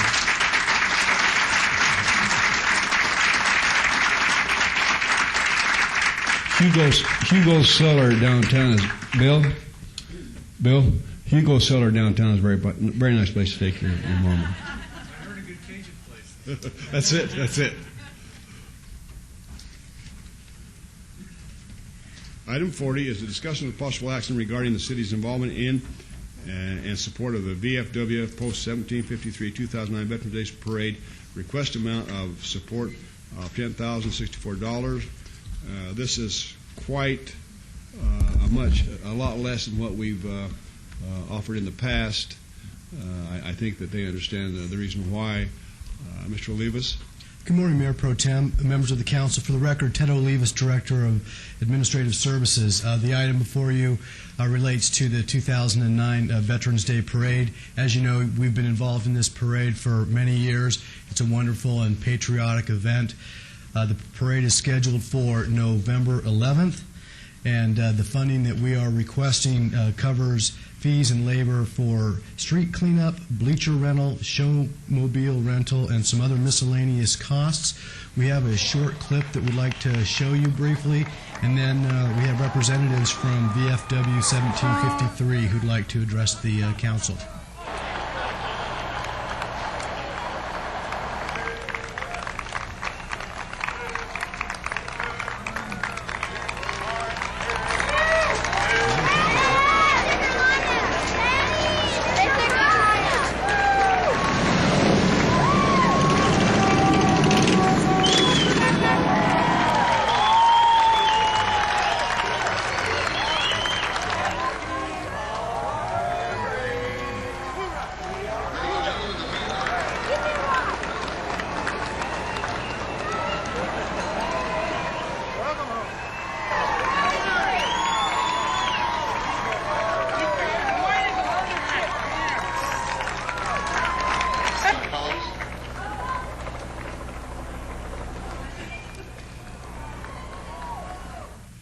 before I turn the microphone over to you, I would like you to see if you can't promise me one thing today, and Yes, that is sir. to make sure there's a huge band in front of the mayor and one right directly behind him.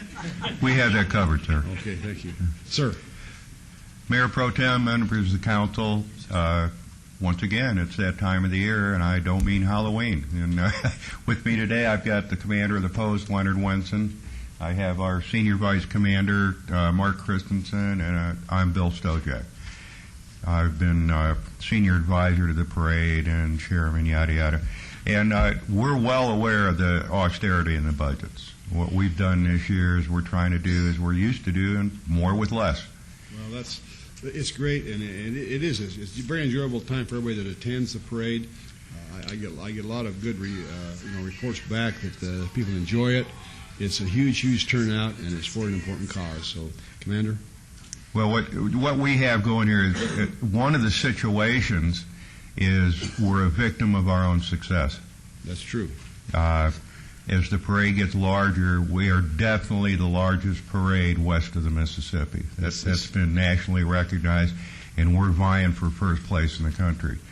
Along with that comes a greater burden, and the greater burden, and we're having difficulties offsetting the costs, is with Metro Police involvement.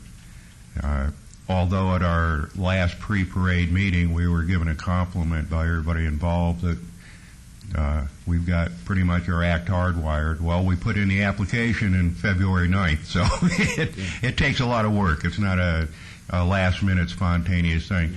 But we need a larger Metro presence this year. Thank you. Commander? This year, so far, we have... We need your name, Commander, please. Pardon? We need your name, please. We need your name, please. Oh, Leonard Wenson, Commander of Post 1753, District Commander also of District 5. And Post 1753, as right now, we have over 5,000 participants in the parade. And this year, I contacted CNN. They were the ones that said that we were the biggest parade west of the Mississippi. I think we're going to be the biggest parade in the nation. So they're in contact with me. I believe they'll be out here to see if we're the biggest parade in the nation. That's good. Sir? Mark Christensen, Junior Vice Commander for Post 1753. Last year, council members and the mayor dropped a pretty large mandate on us this year. To date, we have over 4,000 volunteer hours associated with the parade. The one obstacle that has presented itself is the economy. With that, we have done a group of creative marketing as well as creative initiatives to move things forward. The parade is part of what we are classifying Veterans Week this year, Mayor Pro Tem. I would like to invite the City Council members to the kickoff of this, which is the American Heroes Challenge, being sponsored and put on by the American Shooters, our foundation, the Stars and Stripes Foundation, along with Post 1753, are associated with this. It's out at Desert Lakes, Desert Sportsman, and it involves the Metro Police Department SWAT team, along with Henderson SWAT team, as well as North Las Vegas. And we have, at this time, 50% military teams that will be participating from the state, as well as Nellis Air Force Base. The only other hiccup at this point in time is our wounded coming in, and the economy is hurting us on this. However, the creative marketing is moving forward. We are going to do our best to meet or exceed last year's attendance, which was 52 service members, wounded service members and their families, for a total of 135. So we're pressing forward with that, and we'll keep you informed. The flyover, we're working issues.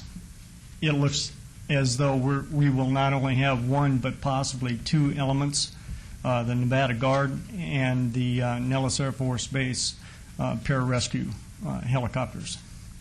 So with that, it's in your hands, sir. Thank you. Councilman Ross, please. Thank you, Mayor Pro Tem.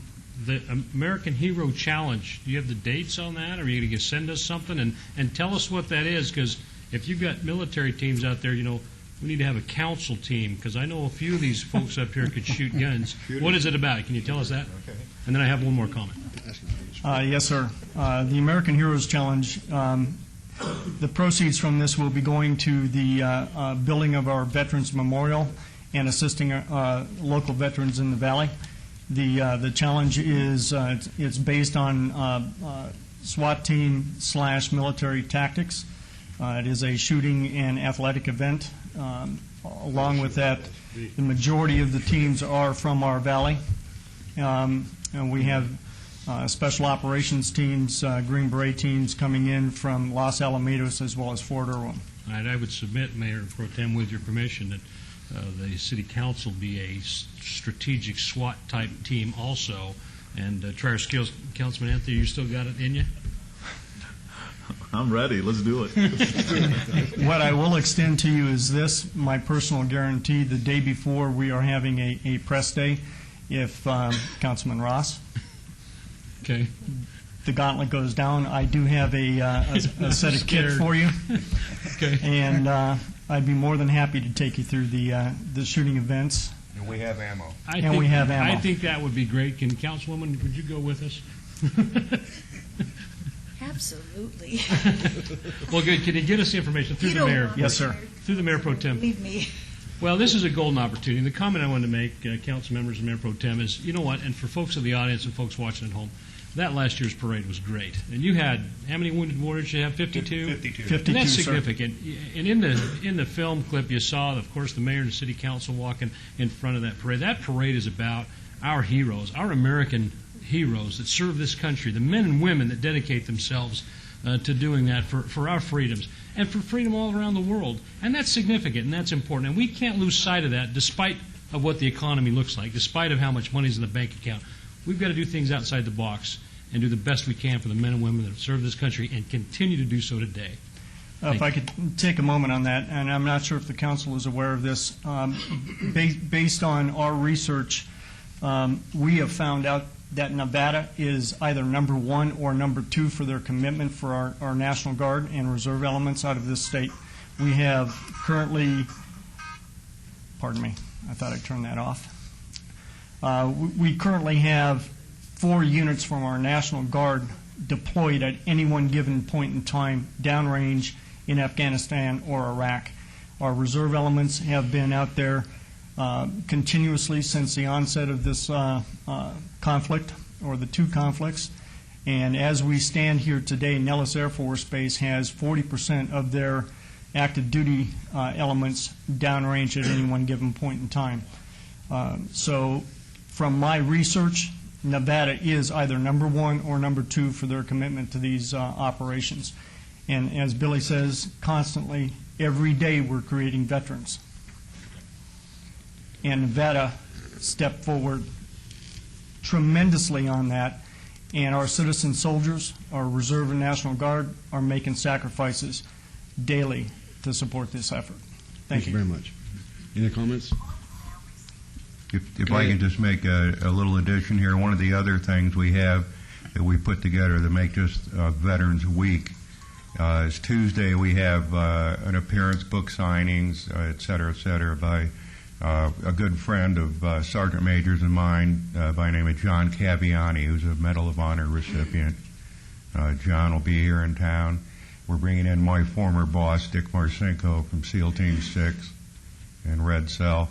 And we're also bringing in a gentleman by the name of Chuck Mulwiney, who is a veritable legend from Southeast Asia. He's a top shooter, Marine Corps type. And they're all going to be doing appearances and fundraising things at American Shooters and the Marine Corps League on Tuesday the 10th. So thank you. Invite you out there from noon on. Thank you. Get those dates to our office. Yes, can you get those dates to our office, please? The dates for the shoot... no, just get them to us, okay? Pardon me, sir? Just get them to us. Yeah. Could I have a motion, please? Yes, Mayor Pro Tem, my motion would be to approve this award. Thank you. Any question on the motion? Did someone ask a question? Did you say something? They didn't hear it? No. The ladies back there would like to have, I'm going to have Mr. Stojak give them the times. okay. The Mayor dates. Pro Tem, perhaps, if they just gave the dates so the folks at home listening too might. Just give us the dates. The shoot is Saturday and Sunday at Desert Sportsman, and that would be the 7th and 8th. Thank you. Any other question on the motion? Hearing none, cast your vote, please. Please post. You bet. Motion carries. Thank you very much for your time. I want to thank the city council for working with us for the last 10 years. Thank you. Item 41 is discussion of possible action regarding approval of complaint seeking disciplinary action against Admistica, Inc., a Nevada corporation with William L. Jacobs and Adela Jacobs, individuals and officers of Admistica, Inc., all doing business as Paradise Lounge, 530 South Martin Luther King Boulevard, Las Vegas, Clark County, Nevada, for violations of the Las Vegas Municipal Code. This is in Ward 5. Mr. Urbach, please. Yes, Mayor Pro Tem Reese, members of the council, Jim Urbach on behalf of the City Attorney's Office. Based upon the request of the Department of Finance and Business Licenses Services, we have prepared a disciplinary complaint, presented it to the city clerk, the original draft, and respectfully request that the council accept the filing of the complaint and set a hearing date no less than 30 days and no more than 60 days, and order it be served upon the licensee. Any questions? Councilman Barlow, please. Yes, move to follow the city attorney's recommendation for a hearing date for this item no less than 30 days from today. Any comments? Any date that we want to have? The city clerk, what date would that be? You have to take it to at least November 18th or November 18th or December 2nd or 16th. or 2nd or 16th. Probably the earlier date. There's some other circumstances that have occurred. The earlier the better, I think. Mr. Rickwood? Some other circumstances have occurred, so I believe that the licensees would prefer an earlier date. The earlier date, which would be? The 18th isn't the 30 days, so we'd have to take it to December 2nd. December the 2nd. Okay. Any comments on the motion? Hearing none, cast your vote, please. Please post.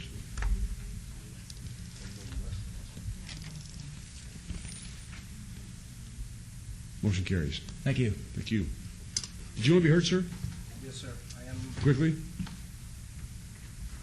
I'm sure I didn't see you standing there. My name is William Jacobs. I'm the owner of Paradise Lounge. I just had a couple questions for you.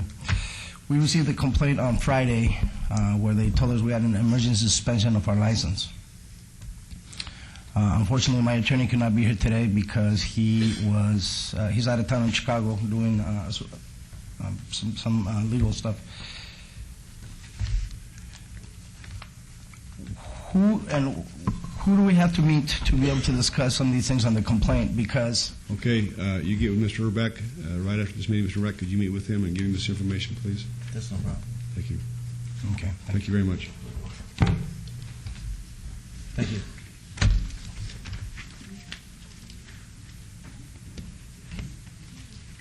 Item number 42 is an advance item. We're going to receive a report on purchasing and contracts bid processes that the council asked Ms. Rainey to prepare for us at this time. Actually, it was last meeting. Betsy? Mayor Pro Tem, several weeks ago, we had some fairly heated discussions about contracts that have moved through our purchasing and contracts process. At that time, the council asked that staff prepare some information about what we do how we do it, why we do it. We prepared a fairly comprehensive report that we've provided to each of your offices regarding the state statutes and how we go through this process to acquire commodities or purchase services and get construction projects in the ground for our community.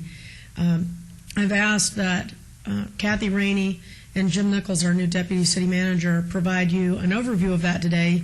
We felt like it would be informative to the public because oftentimes the people who are sometimes a part of this process are unaware of the statutory regulations and how we do things, but also the viewing public may be very confused about why we do and make the recommendations that we make throughout this process. So I'll turn it over to Kathy and have her go through this with you, and then we'll be happy to follow any direction that you might have as a result of the presentation.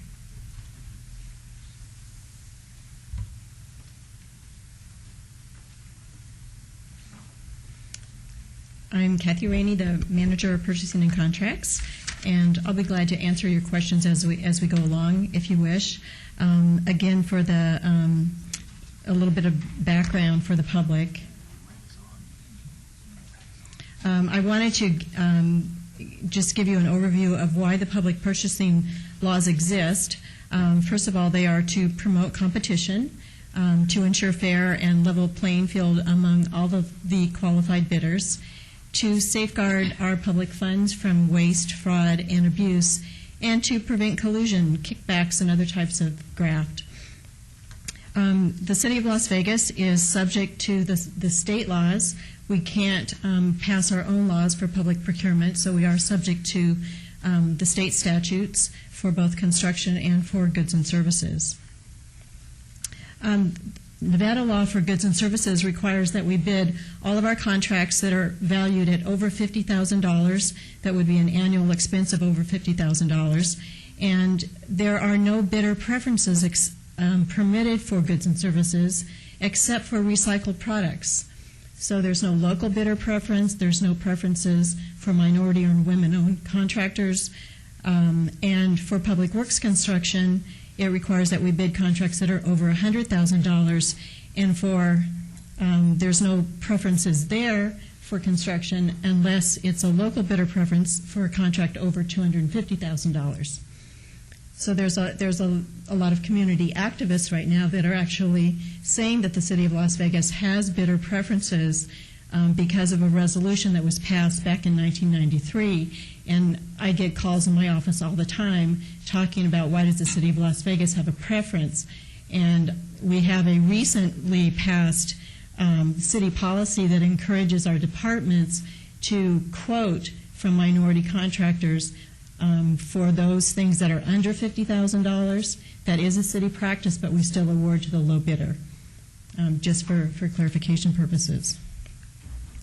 We do hold pre-bid meetings. The purpose of a pre-bid meeting is to make sure that our bidders understand the instruction to the bidders. It enables the prospective bidders to ask questions about the bid process, but also to go through the specifications to make sure that they understand, what it takes to be qualified to bid, what the specifications required. And at the conclusion of every pre-bid meeting, we do offer the opportunity for training on the bid process. We found that in this economy, we have a lot of bidders that aren't as familiar with the bid process because we have more bidders in this economy that didn't bid on public projects as they were busy doing other things, and now when they're out of work, they're bidding on more of our work. So they're taking advantage of the training that we offer right after our pre-bid meeting. The bid is a fairly large document, particularly for construction. It includes an invitation to bid. I wanted to go over with you what's included in that invitation. It has a description of the work, all of the qualification and experience requirements that the bidder must meet. It includes the date of a pre-bid meeting, the bid opening date, which is key, and where the bid documents are to be obtained and when where they're to be turned in. It has all the detailed instructions to the bidder on how to prepare the bid, where to submit the bid, and how the bids are to be evaluated. And it also includes a protest procedure. It includes a scope of work, technical specifications if it's construction. It includes drawings and plans, general conditions, which are the legal terms and conditions of the contract should they be awarded the bid, and any special provisions. For goods and services, bidder qualifications are specified in the statute. We must consider licensing and license limits, but we also have the flexibility to include certain things like financial responsibility, experience, past performance, delivery date, or other criteria that the local government can determine is in the best interest of the city. So depending on the nature of what we're going to be purchasing, we can define additional criteria. And usually I review that if it's submitted by the department to make sure that it's relevant to the bid.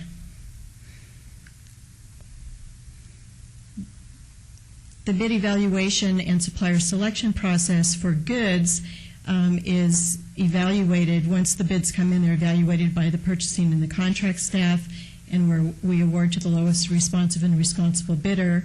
For RFPs, we have an evaluation team that is facilitated by purchasing, but we're not the final decision maker. It's typically a cross-functional team. The membership is a minimum of 3 people. Usually there's more than 3, and the team selects the most responsive and responsible firm, and then purchasing negotiates the final terms and pricing. Contractor qualification and selection for construction differs, and there's really 3 different delivery methods of construction that Jim is going to go over: design, bid, build, and construction manager at risk. So I'll turn it over to you, Jim. Mayor Pro Tem, council members, Jim Nichols, Deputy City Manager. As Kathy just said, I'll be going through with you the 3 standard methods of selecting a contractor for construction projects. Design, bid, build is a bid process, while design, build, and construction manager at risk are 2-step RFQ, RFP processes, and I'll explain what that means as I go through. Design, bid, build is the traditional means of securing construction services. It's the one that most people are most familiar with, and it's the most conventional. Typically, all contractors may submit bids on projects that are open. One of the critical elements in evaluating who is selected is that the lowest responsive and responsible bidder. Those are 2 key terms. Responsive means that the bid documents they submit are correct, accurate, and consistent. Responsible means that the contractor selected meets the qualifications and experience criteria that are designated within the bid documents themselves. Mayor Pro Tem. This type of delivery method... Excuse me, Nicholas. Freeze. You're on a roll, but I want to stop you at the lowest responsive and responsible bidder and how they're selected. Responsive, correct, accurate, consistent bid docs, responsible, meets qualification, experience criteria. 2 times since I've sat on this council, contractors have been before us protesting projects or protesting the bid process, and Ms. Rain, you know this clearly, thus my frustration about this process and being consistent. You can print this all day long and show us as council members that this is how we're doing it. But twice, this is not the case. Once, I can't remember the first project, it was several years ago. I think it had to do with APCO or some other project. I know the project. Recently, it was the Horse Drive interchange or bridge, where contractors were protesting this because of bid specifications, because of bid documents. And I think my concern at the time was this: if you're going to have it in there, everybody's got to play the same game, as long as it's fair and even across the board. So there's no question. Whoever those contractors were had questions. So this needs to be clear to us and clear for city staff and in the purchasing department that things have to be done a little differently. I think that's why we're having this presentation today, because of that process. So it's easy to put on a piece of paper and easy to present to us, but it's got to go into effect so this council is not put in another precarious position like we have been in the past. That's my biggest concern. Right, and based on your feedback at that time, Public Works, the City Attorney's Office, and Purchasing did take your direction, and we looked at our process, and we have made some improvements in the area of the qualification of bidders, we've added the very specific criteria that we're using, and we put it in the bid. When we say that you have to have performed similar work, we say here's the criteria we're going to judge you against. Now, we still have to use our knowledge and expertise to make that judgment, but we tell the contractors, here are the criteria that are being used to judge your qualifications and experience. And that improvement we implemented almost immediately after that feedback. If I may get through the Mayor Pro Tem, that's awesome. That's great. As long as it's fair and everybody, whoever's bidding it, understands the process, that if they've got to have their T's crossed and their I's dotted, they've got to have their T's crossed and their I's dotted. So if you've cleaned that up and you're working it out, we should never have to be able to be in that position again. So that's pretty good to hear. Thank you. Mayor Pro Tem. Yes, Councilman Wilson? I'm sorry, Councilman Barlow. I think this is implied in this process, but when a bidder comes to the City of Las Vegas to consider bidding on a project, whether it be a services project or a what's the other one? Structure project? Well, goods, services, and construction. Goods, services, or construction. They're given a bid package, are they Correct. not? And that's kind of the first step, is they're given a package of documents, and they're all given the same package, so they all have the same information. So right from the get-go, everybody's getting the same information and starts from the same point. Isn't that right? Yes. And people are available on staff to answer questions throughout this entire process. They have a focal point in the purchasing organization that they are given as a point of contact to submit all of their questions, and purchasing acts as that focal point. Now, we may go to other people in the city to get the answers to those questions, but we only have a single point of contact for them to And I don't want to be submit. premature in my remarks because I'm thinking about some remarks I'm going to say at the very end, but the point of this is that it's very transparent. It's very open. It's very to everybody. transparent. Correct. Thank you. Just for a quick comment, I was talking to Betsy coming in this morning, and I read in the paper this morning about this project that they have over in the county. It just blows my mind. And they're talking about taking $140 million and building other projects throughout the valley or the county. But this project that they're thinking about discarding at this time is a project in the city of Las Vegas, which we very, very much need. So I think that not only are we having concerns here, but they're also at the county. Mayor Pro Tem? Yes, Councilman, sorry. Yes, Ms. Franey, looking at the lowest responsive and responsible bidder selection process, one contractor, for example, that may have an opportunity to be selected for a bid wouldn't necessarily be the lowest bidder if, in fact, the lowest bidder were not selected due to a technicality or something not being accurate within their application or their bid process? It's possible. It depends what it is. Let me rephrase what I'm saying. If in fact you have three bidders, A, B, and C, A comes in at $100,000, B comes in at $200,000, and C comes in at $300,000. If A and B had something incorrect, not accurate, or inconsistent in their bid docs, or did not meet a certain qualification as far as B is concerned, contractor C would receive the bid by the A and B not meeting the qualifications. Is that accurate? Correct. Okay.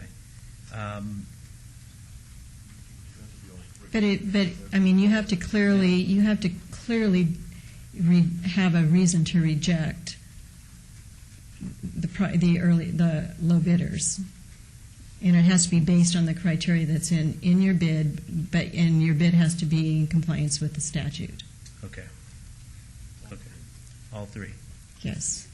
And there are some qualification criteria in statute that is very difficult to verify, and those are the areas that I have been looking into that we don't have resolution yet. For instance, the compliance with state safety programs, the compliance with the bankruptcy codes, and my staff has been doing research in those areas. We're very close to being able to make some recommendations to Public Works and the City Attorney's Office. Within the next few weeks, we'll have some recommendations there. But we've been talking with the state OSHA office, talking with the EEOC on the discrimination pieces, and it's going to be a real challenge in a few of those areas to be very clear and concrete. Right, and clear and concrete is exactly where I'm going with this, because on a number of occasions, bidders that have come in who were disqualified came in with an argument that the bidder whom we selected also should have been disqualified due to something within their bid docs. And so I wanted to bring that forward in regards to, number one, the transparency, but also with a clear and concise message going forward that what we're trying to set up now is something that will be 100% proof, if in fact there's anything that's 100% proof when it comes to contracts, that will be specifically the challenge. in the economic times that we're dealing with right now, and everyone is out of work and everyone is bidding on all of the projects. Correct. It will be my it would be my recommendation that once I have all this information, discuss thoroughly with City Attorney and Public Works, that we bring it to you in a briefing so that you see what we're faced with. Thank you. Thank you, Mayor Pro Tem. Mr. Nichols? Continuing on with the design bid build description, the last thing I want to point out is that this type of delivery method is best suited for straightforward projects, roads, utilities, infrastructure, the type of construction work that is basic and straightforward and something that is familiar to many contractors as well as to the city. Next delivery method is design build. In this particular case, a project team is selected based on their qualifications and their experience. The contract is awarded to the team, and that team includes both a designer and a contractor. The designer is responsible for all the sub-consultants on the team. Those are the consultants who provide specialty design work on the project. Contractor is responsible for all the subcontractors. Those are the individuals who provide small pieces of the construction work under the direction of the contractor. It's important to note that this type of project is not bid and it's not awarded to a low bidder. After the team is selected based on the qualifications and experience, a maximum amount is negotiated for the project. This maximum amount is fixed and remains fixed unless the city adds scope.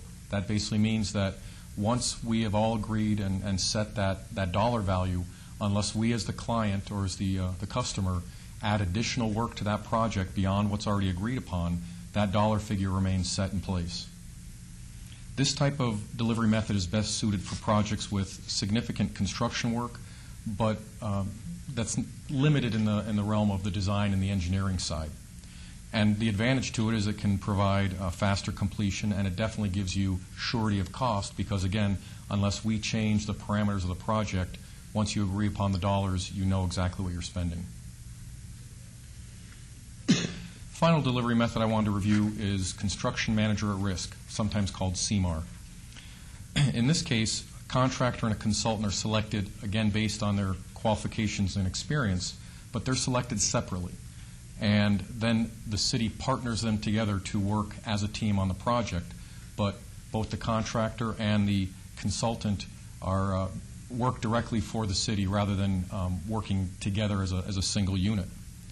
The city has a separate contract with both entities, and the contractor provides input through the design process. That's one of the advantages, is that as opposed to a design bid build where you design the project, it goes out to bid, and then the contractor sees it for the first time. In this particular method, and as well as the one before, the contractor is part of the project from its inception, and they can provide some very helpful feedback on the constructability elements of a project so that, in essence, you're addressing potential issues during design rather than waiting for them to come up in the field.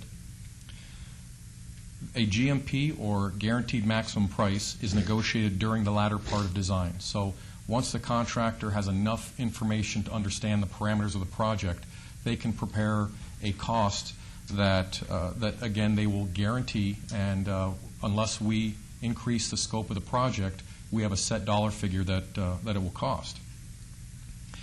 As I noted before, this project is not bid and not awarded to a low bidder. It is based on qualifications and experience, and then the dollar amount is negotiated. This type of delivery method is best suited for technically complex projects. The reason I say that is because we have a consultant working directly for us as well as the contractor.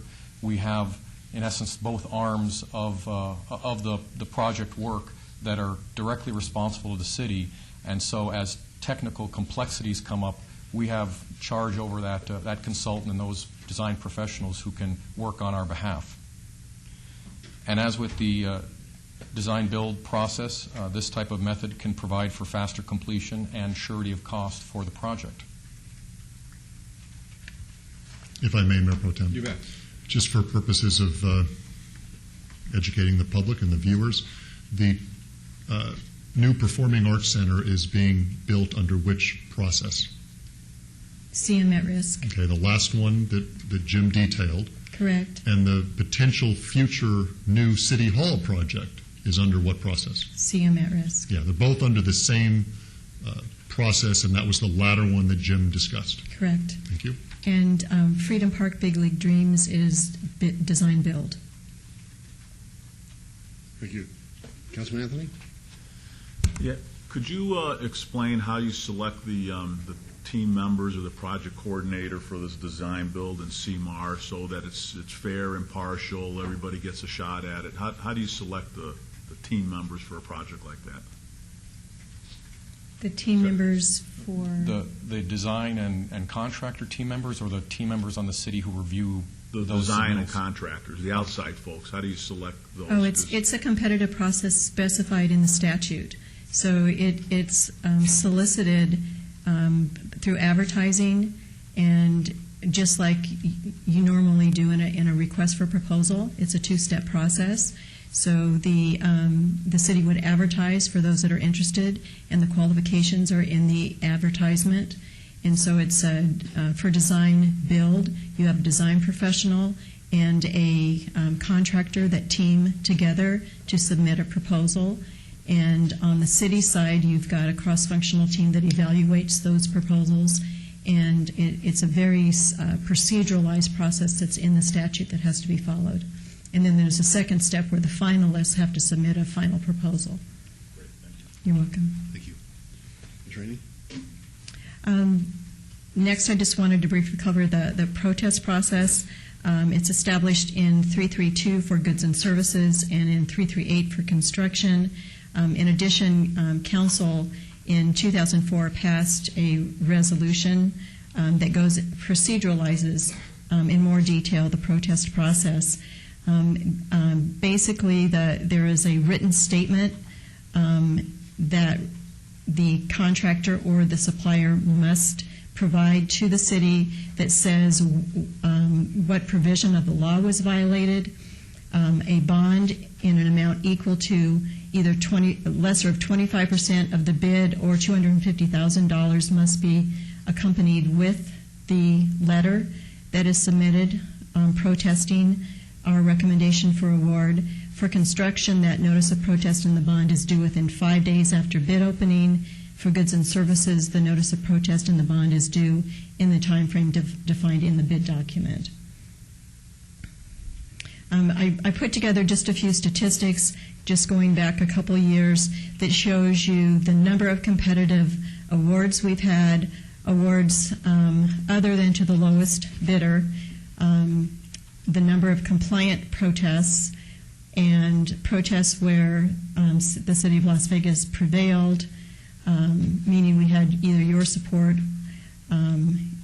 in the protests. None of these, I'm trying to recall, I don't believe any of these actually went beyond the City Council to District Court, but I could be wrong.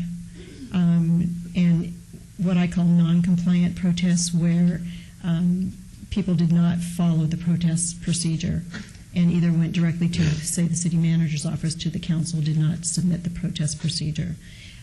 What's interesting in here is that you can see that we have an increase in the number of awards to other than the lowest bidder. We have a lot more inexperienced people submitting bids. They're not really what my recent experience has been is we had one contractor, this was not a construction contractor, but it was a services contract, who said he didn't really think that we would check over our bids as carefully as we did. And he wasn't really qualified, knew he wasn't qualified, but thought he'd give it a shot. And so obviously we didn't award to him. And so he's one of the four who wasn't a low bidder, who didn't get the award. There wasn't a protest, obviously, but it feels like we're getting more protests, but the actual numbers show that we're really not. Most of our inquiries that we get from bidders, they really realize that they're not qualified. We get a lot more questions during the bid process now because of the inexperienced bidders, those who aren't used to the public process. We find that our pre-bid meetings are fuller. We recently had the pre-bid for the Neon Boneyard project. We had to move them out of our conference room and purchasing up to a training room because we had standing room only. And even when we moved them up to the training room, they're still standing room only. Just so much interest and activity around our bids right now. So we have longer pre-bid meetings to make sure the questions get answered, more addendums. I think I've even got that on the next page. Just increased number of interest in bidders. But it's positive because it is driving competition. You see that if you see the weekly bid reports that I'm giving you now. It's creating a lot of challenge in my office because of the number of questions that we get. But all in all, I think it's good for competition. We have been trying to do everything we can to enhance the bid documents for clarity. It's increased the training opportunities in the bid process because people are staying around after the bid meeting, pre-bid meeting, so that they can learn more about the process. And we're issuing more addendums. Sometimes it makes the bid opening get extended, but if that's what it takes to make sure that we have a good, fair process, that's what we think is important. Thank you. Any questions? Mayor Pro Tem? Yes, Councilman. Kathy, I think in the past we had a problem, as does another government body, when a protest is lodged. Does the bidder against whom the protest is lodged learn of the reasons why the bid is being protested and given an opportunity to respond to that? Does the bidder learn why it's being If I didn't get the job and I file a protest, does the lowest bidder who did get the award learn of my protest and learn of the reasons of my protest, and are they given an opportunity to respond? Yes. Okay. And then when that protest is heard in a public forum, like before the council, is the bidder who was awarded the project given an opportunity in advance to learn of the information and respond to it? Yes. Okay. It's all documented. Right. It's all open and available to anybody that wants to participate. Correct. Okay. Thank you. Mayor Pro Tem? Yes. Ms. Rady, I've received a number of calls as well as held a number of meetings with individuals, whether it be minority contractors or subcontractors, who have been concerned in regards to their ability to get work with the City of Las Vegas.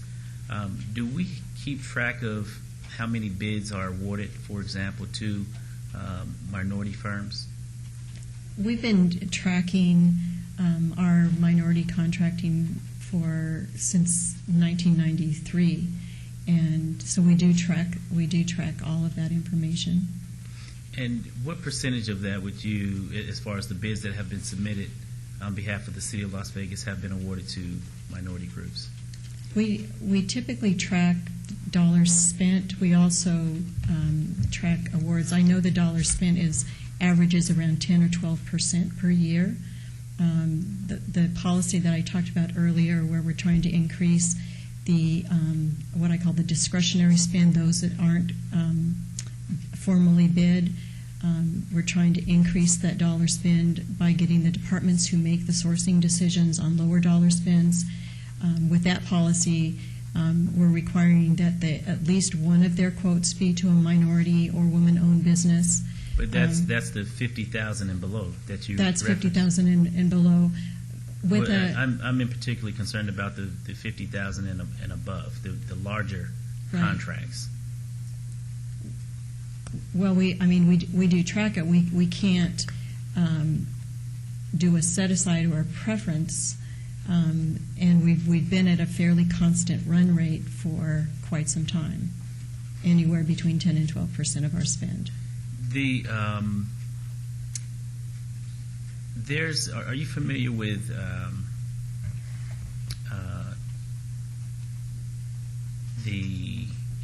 it's not a set aside, but it's I believe it's something like a 5+1 in the bid process, or No. 2+1 No, not preference. No. Okay. Brad has that information. He actually shared it with me.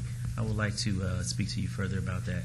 But I would just like to at least, as we move forward, see how, in fact, we can get more of the minority contractors involved in regards to the bid process, because for a number of months they have come to my office and stated that they feel as though they're being blocked out from the bigger bidding process, or squeezed out due to what they feel is technicalities that can be overcome, but not having had an opportunity, or having to have an opportunity to get involved in that process.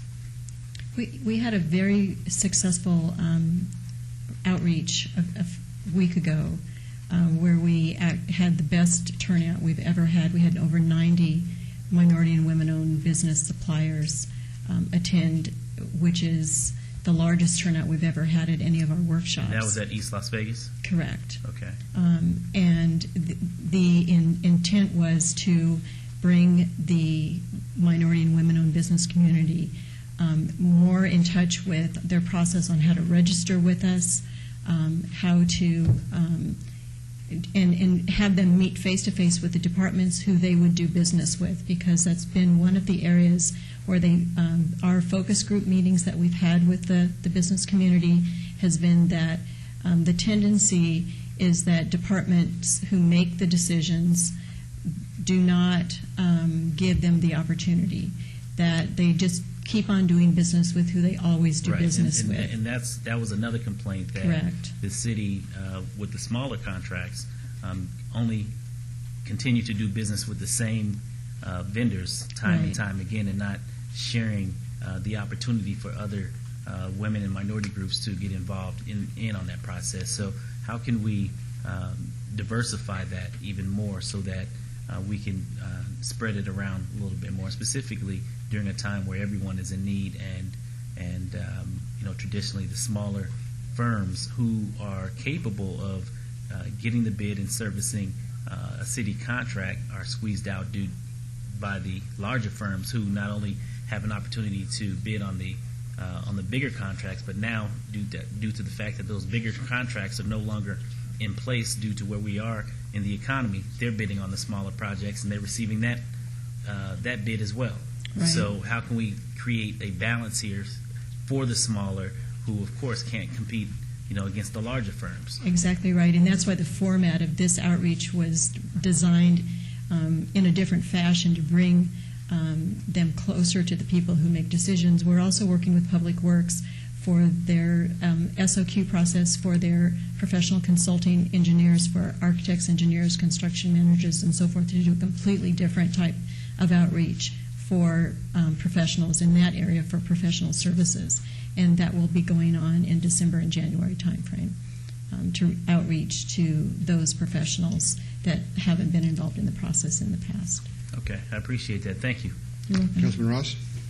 Thank you, Mayor Pro Tem. Councilman Barlow, just to follow up with that, the outreach is great and the workshops are great, but there's because of NRS 338, We don't give women-owned or minority-owned businesses or contractors any kind of preference because of NRS 338. Am I correct? That's correct. I mean, so the outreach is wonderful, but what's helping them? What are we doing as a local government to help those prospective suppliers, vendors, engineering firms, architects, or contractors that want to do the work in the city of Las Vegas? We are bound by NRS 338 to just, give it straight across the board, and I don't see if there's not much incentive. I know there's a 5% bid preference for contractors and companies that bid in the state and have paid their taxes for 5 years. That's really what that law was created for. But we're not doing much else because our hands are kind of tied because of that. I just wanted to make sure that, Councilman Barlow, you were aware of that. The outreach is great, and it's getting them involved in part of the process and teaching them how to get there. Right. At the Housing Authority, we had the same issue several years ago. There was so much work going on. There were no contractors bidding any Housing Authority work. We put together a big workshop and got them all in a room and said, hey, why aren't you bidding this work? And the answer was, the Housing Authority's paperwork is too arduous. It's too tough. There's so many papers to go through. It's easier to go out there and get a private job. Why would we want to do work like that? So we streamlined that process to make it easier for contractors and vendors to do business with the Las Vegas Housing Authority at the time, and it worked. It was successful. And we had to reevaluate the way we were doing that. So in this presentation and the work that you've done, as I'm looking at the report you provided us, you've done a great job. And I think you've accomplished what I was certainly concerned about in the fair, equitable bidding process, so we don't have bid protests. So we are on solid ground with what we're doing here at the City of Las Vegas, and that's very important to me as a city councilman, so I appreciate it. Thank you, Thank Mayor you, Pro Tem. Councilman Ross, for your expertise in that field. Mayor Pro Tem? Yes. Just one additional comment. I want to thank Councilman Ross for his comments, and thank you for also bringing forward the NRS 338. You said something that piqued my interest in regards to this council's hands being tied. I believe that that our hands shouldn't be tied. We should have the flexibility to set the preferences as we like for the benefit of the businesses that come into our city and that want to do business and provide the services, the goods and services that we put out for bid. So maybe it's a matter of directing the city manager's office or our legislative team to move forward to see what we can do to adjust NRS 338 so that the City of Las Vegas hands aren't tied, so that we can, if in fact we wanted to do a set-aside or set some preferences, we have the opportunity to do that. Other cities have done it, they continue to do it, and they're effective in that process. And so I don't want for NRS 338 to be our fallback in the sense of we can't do it. I mean, it's a matter of, I believe we can do it if in fact we have to move forward to ask for some level of adjustment so that we can do that as a council versus having to be blocked by a law, state law. Well, thank you, Councilman Barlow. I just feel that that this whole process that we're going through here is, to me, very necessary. But my concern is that I don't want to take the focus off of what we need to have in the city of Las Vegas, and that is the work being done by qualified bidders. And as long as I live, I'll never forget that all the meetings I attended over ABCO and how much it cost us and how long it was drawn out and everything. And to me, that was a wake-up call for all of us. City as well as the city, as well as the dealings with the contractor.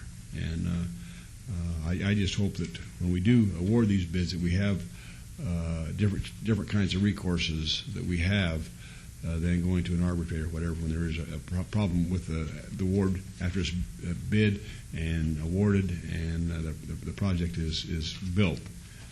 To me, it was just a complete debacle that just I don't think it'll ever be matched again. Anyhow, any other comments on the report? Mr. Pro Tem, I just wanted to ask, you said there was about a 12% minority. Was that all minorities? It's a combination of minority and women. So that isn't very high. It's actually one of the better performing spends in Southern Nevada. It is, but it isn't anywhere near close to the percentage of individuals that are, or is that usual? I mean, I don't know in the construction industry. It's hard to know if that's a good number or not. I looked at the NDOT disparity study that was done in 2007. They looked at the construction of highways and the contractors that construct highways, and they set a goal based on availability of minority contractors that construct highways and set a goal of 5.7 as being representative of qualified contractors that do that kind of work. We don't have a recent disparity study that was done, so we don't know of the businesses in Southern Nevada that can perform work that we would buy, because it doesn't have anything to do with our population of who lives here. It has to do with the businesses that perform work that we would procure. So if there's certain minority businesses that perform work that we would never procure, so you can't just look at who are. I understand what you're saying. I've got it. Yeah. Okay, but I also looked at what is the cost to perform a disparity study, and NDOT paid close to $500,000, and that was compared to another proposal that was $1 million. So that's a big ticket. Right. If we were to decide to make that kind of investment. Well, you can't go just on the demographics of population, Exactly. because you have to go on the demographics of the trained population, right? Right, and train or in business for what we buy. Mayor Pro Tem? Yes. Ms. Rainey and Betsy, has the City of Las Vegas ever conducted a disparity study, or have we considered a disparity study as to the bids for the City of Las Vegas? I don't know that we've ever conducted a disparity study ourselves. I know that lately, based on some of the information that Kathy just shared with you, we've talked about whether or not we should conduct a disparity study of our own after having reviewed the Department of Transportation's disparity study, because it has limited application for us, but it is informative to us. As Kathy indicated, it's not cheap. It's not a cheap endeavor. And particularly if we were going to pursue greater latitude legislatively about being able to set our own standards, you would probably want a study like that if you were setting your own standards, so you wouldn't just be picking a number and plopping it out there and us maybe never ever being able to achieve it. Right. There are some council actions from the early 90s that indicate some goals for minority contracting, but best I could tell, there wasn't any supporting documentation about why those goals were set the way they were and at what levels and why. And certainly in 20 years, things have changed substantially in this community. So maybe one of the things we could do, Mayor Pro Tem and members of the council, is do a little more research for you on that topic, as well as the state law issues that you raised earlier in your conversation, and bring it back in a subsequent briefing where we can talk a little more in detail about who's done what and why, and some of the history associated with minority contracting and latitude in contracting afforded to local governments. Okay, I would appreciate that, and I would like to work with yourself, Betsy, and Ms. Rainey, if you will, so that we can bring something formal back to the board to see how, in fact, we can be more diversified in our bidding process to make sure that we have the flexibility, that this council has the flexibility to do more and have more latitude to be more creative at the same time. Thank you, Councilman. Thank you. Councilman Ross? Thank you, Mayor Pro Tem. And reluctantly, just one more comment about diversity. We boast about our diversity program at the City of Las Vegas, but we are not like private industry. We are not like the MGM Mirage or Harrah's Entertainment Group, who can do things differently because they are private. We're public. We're the government of the City of Las Vegas, and we have to be mindful of that. So I'm afraid that we're going to have the same answer, that our hands are going to be tied because of the Nevada legislature, because of current Nevada revised statutes. because we are not private industry. And there's a big difference between that. I just wanted to bring that to your attention, Councilman. Thank you. Ms. Rainey, Mr. Nichols, thank you very much for your report. It's very much needed, and I hope that the council members learned what they wanted to learn. Thank you. Thank you. Item 43 has been stricken.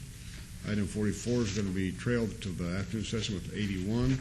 So we'll go to item 45, Community Development Recommending Board. Anthony Brudges, term expires 7/3/2009. Is there a motion, Councilman Anthony? Thank you, Mayor Pro Tem. I'd like to nominate or make a motion to place Libby Bierke on the Community Development Recommending Board to represent Ward 4. Thank you. Any questions on the appointment? Cast your vote, please. Please post. Motion carries. Recommending. Item 46, Bill number 2009-40 prohibits the parking of a mobile billboard within 500 feet of a single-family dwelling. That's sponsored by myself. Councilman Marl, do you wish to have this bill read, please? Thank you, Mayor Pro Tem. Thank you, Mayor Pro Tem. Thank you, Councilman. Bill number 29-40, in orders to prohibit the parking of a mobile billboard within 500 feet of a single-family dwelling, private limited matters. And by the way, that is First Amendment. Thank you. I would like to make just a couple comments. I appreciate Councilwoman Tarkanian bringing this to my attention this morning. Is there any way, Mr. Jerbick, that we can change that 500 feet separation from a single-family dwelling to some type of any type of a family dwelling, apartments, condominiums? Mr. Pro Tem, could you say residential? Residential. I know there's a way to do it. I'm trying to think of how to do it right now on the record since we're up for adoption today. I see what you're trying to get is you want to include apartments and condos and single-family dwellings? Yes. We'll find language that will accomplish that. If you want to approve this as a second amendment with that language or direction to us to craft language that will incorporate those things, we'll be glad to do it. Thank you. Are any other comments or questions on this bill proposal? Councilman Marlick, we have a motion, please. Yes, I would like to direct staff to find the appropriate language to represent residential within the Second Amendment of this item. And will that come back before this council, Brad? No, if you direct us to draft the language and you don't want it to come back, we'll be happy to do that. If you want us to bring it back at the next agenda, we can do it too with the language. It's up to you. Mayor Pro Tem or Councilwoman, would you like to see it come back? I think as long as he's directed to do that, I'm sure they can take care of that for us.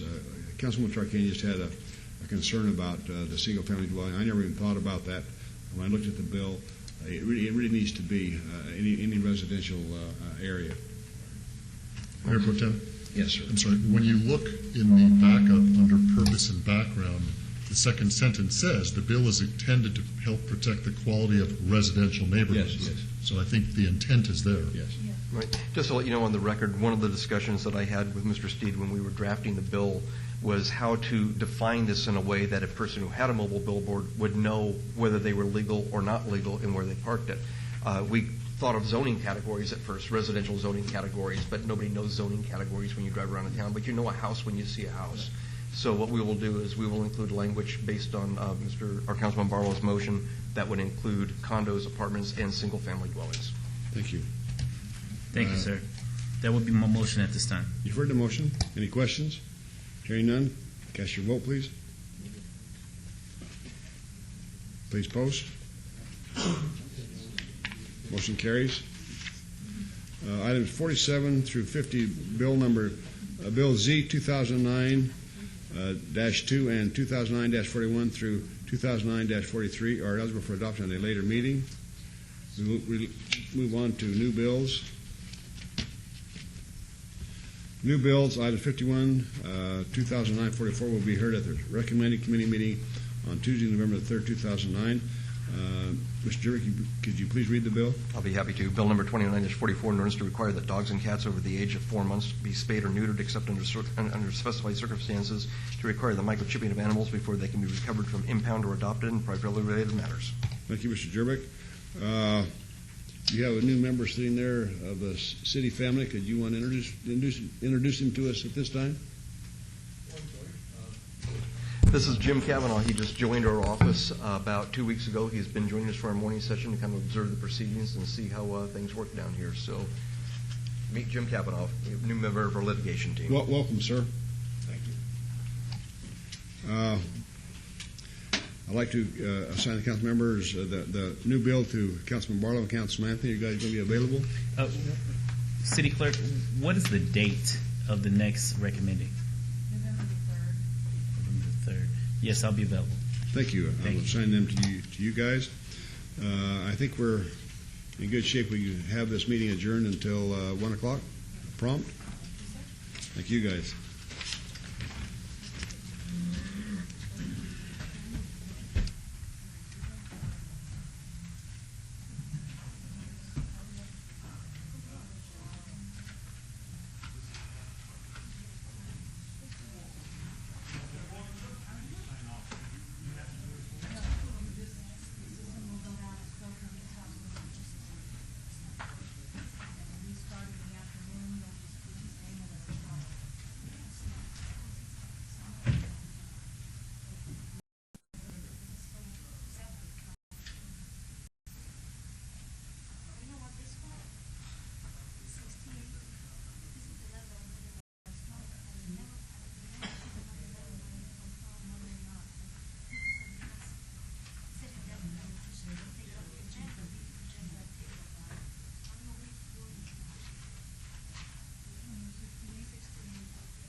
the event?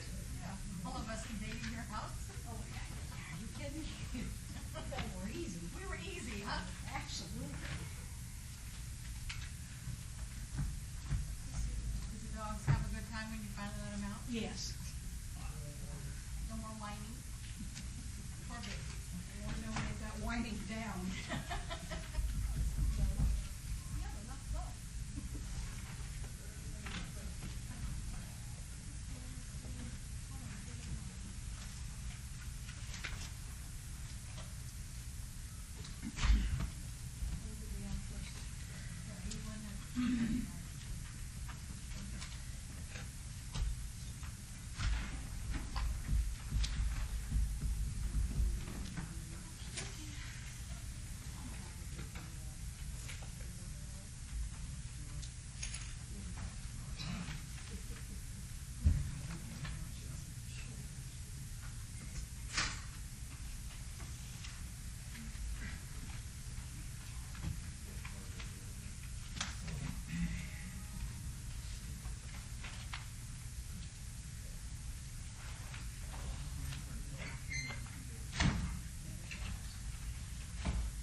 If we could, I'd like to call this afternoon session of the City Council to order.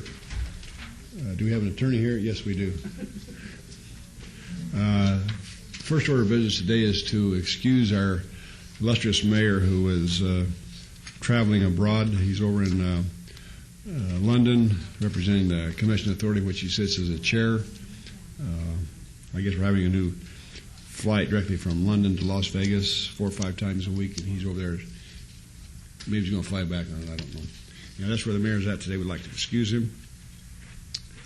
Any items from the afternoon session that the council, staff, and/or the applicant wish to be stricken or held in abeyance to a future meeting may be brought forward and acted upon at this time.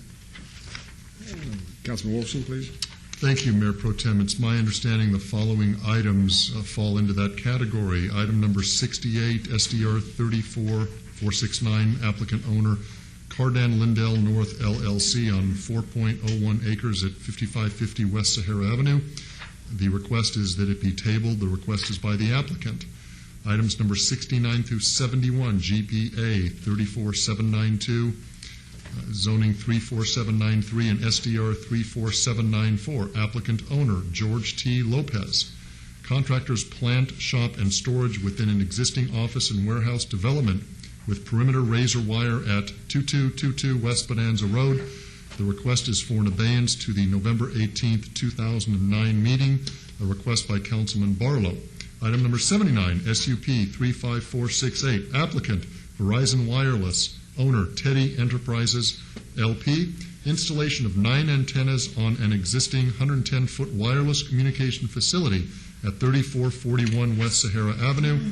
The request is for an abeyance to November 18, 2009, said request by the applicant. And finally, Mayor Pro Tem, item number 82, EOT 35880, applicant JIT and Nirmal Mann, owner Receivership Estate of Amapola Orange, LLC, extension of time for a proposed supper club at 2000 South Rainbow Boulevard.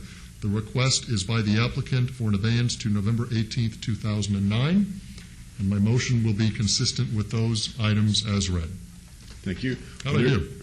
Are there any other items we need to bring forward at this time? Hearing none, you've heard the motion. Cast your vote, please. Please post. Motion carries. Items 53 through 62 on the consent agenda are considered to be routine and are recommended for approval by the Department of Planning and Development. Can I have a motion to approve consent agenda item 53 through 62, please? Yes, Mayor Tran, my motion is for approval of items 53 through 62. Any question on the motion? Hearing none, cast your vote, please. Please post. Motion carries. Items 63, 64, 65, 66. 63 is a variance 32640, request for a variance to allow 119 parking spaces where 146 are required. Variance 33015, request for a variance to allow a 10-foot setback where residential adjacency standards require 132 feet, and to allow a lot coverage of 82% where 50% is the maximum permitted. Item 65 is special use permit 32639, request for a special use permit for a proposed senior citizen apartment complex with a waiver to allow apartments on the ground floor where none are prohibited. And item 66 is a site development review 32638, request for a site development plan review for a proposed 3-story, 44-foot tall, 151-unit senior citizen apartment complex with 5,460 square feet of commercial space. These are all abeyance items. The applicant is Metropolitan Homes, and the owner, Asani Razia and Sarahan Ganay. The project is located on 2.16 acres adjacent to the west side of Decatur Boulevard, approximately 1,000 feet south of Lake Mead Boulevard. Planning Commission recommends approval. Staff recommends denial. For all these items are in Ward 5, Councilman Barlow, and our public hearings, which I now declare open. I see Ms. Marion here, Ms. Perry here. How are you? Doing pretty well. Good. Making it around. We're open to you, sir, ma'am. Thank you. I'm Marion Perry from Ballard Spar on behalf of the applicant Metropolitan Homes.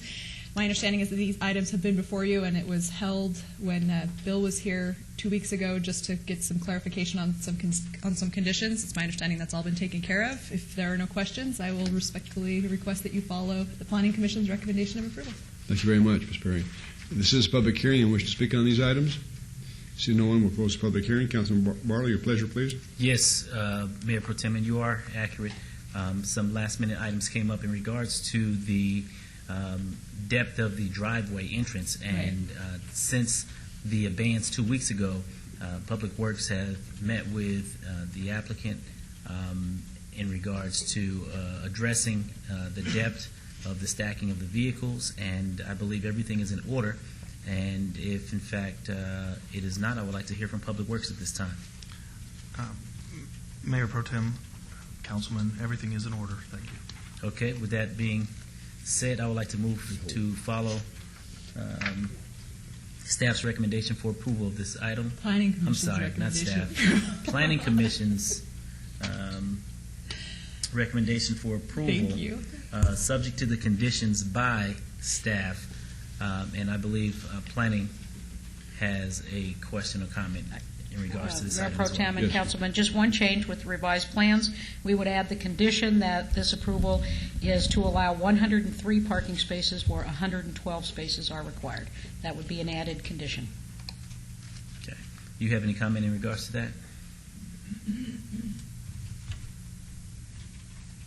For some reason, mine says 109. Am I looking at a different? The plans dated 10/14 show 103. Okay, mine are only dated 10/13, so I will. You If they agree? submitted those to you, if the architect submitted those directly to you, I will defer to their expertise. Okay, you've heard Margo? the. That's what you have on the plan? Then there we Okay. go. Then we'll go with the latest submission from the architects. So that will be my motion with those added amendments and conditions. You've heard the motion. Any question on the motion? Cast your vote on item 64, please.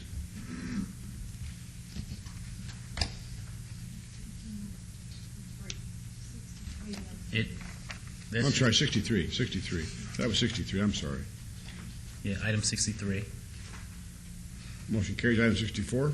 And item 64, if there's no comment from planning or there's a comment from planning? Thank you again, Mayor Pro Tem and Councilman. The added condition would be that the approval is to allow a lot coverage of 69% where 50% is the maximum allowed. That is accurate. Any questions on the motion? Public Works? Okay. My motion will be for approval. Cast your vote. Please post. Motion passes. Item 65. 65. Planning, Public Works? Okay. Move for approval, subject to all conditions. You've heard the motion. Cast your vote. Post, please.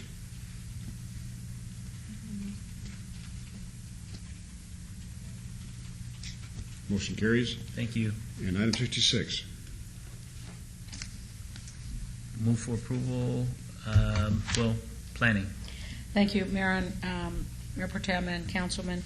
On number 66, condition number 3 would be changed that all development should be in conformance with the site plan, landscape plan, and building elevations and floor plans, date stamp 10/14/09, except as amended by conditions herein. And condition number 6, to be changed, the last sentence as shown to be stricken and replaced with the sentence that reads, the parking islands on the east and west sides of the property shall have a minimum of 1 tree per island, and for every required tree on property, 4 5-gallon shrubs are required. Do you agree with those conditions? Yes. Okay, with that, I would move for approval, subject to all conditions of this item. You've heard the motion. Any questions? Hearing none, cast your vote.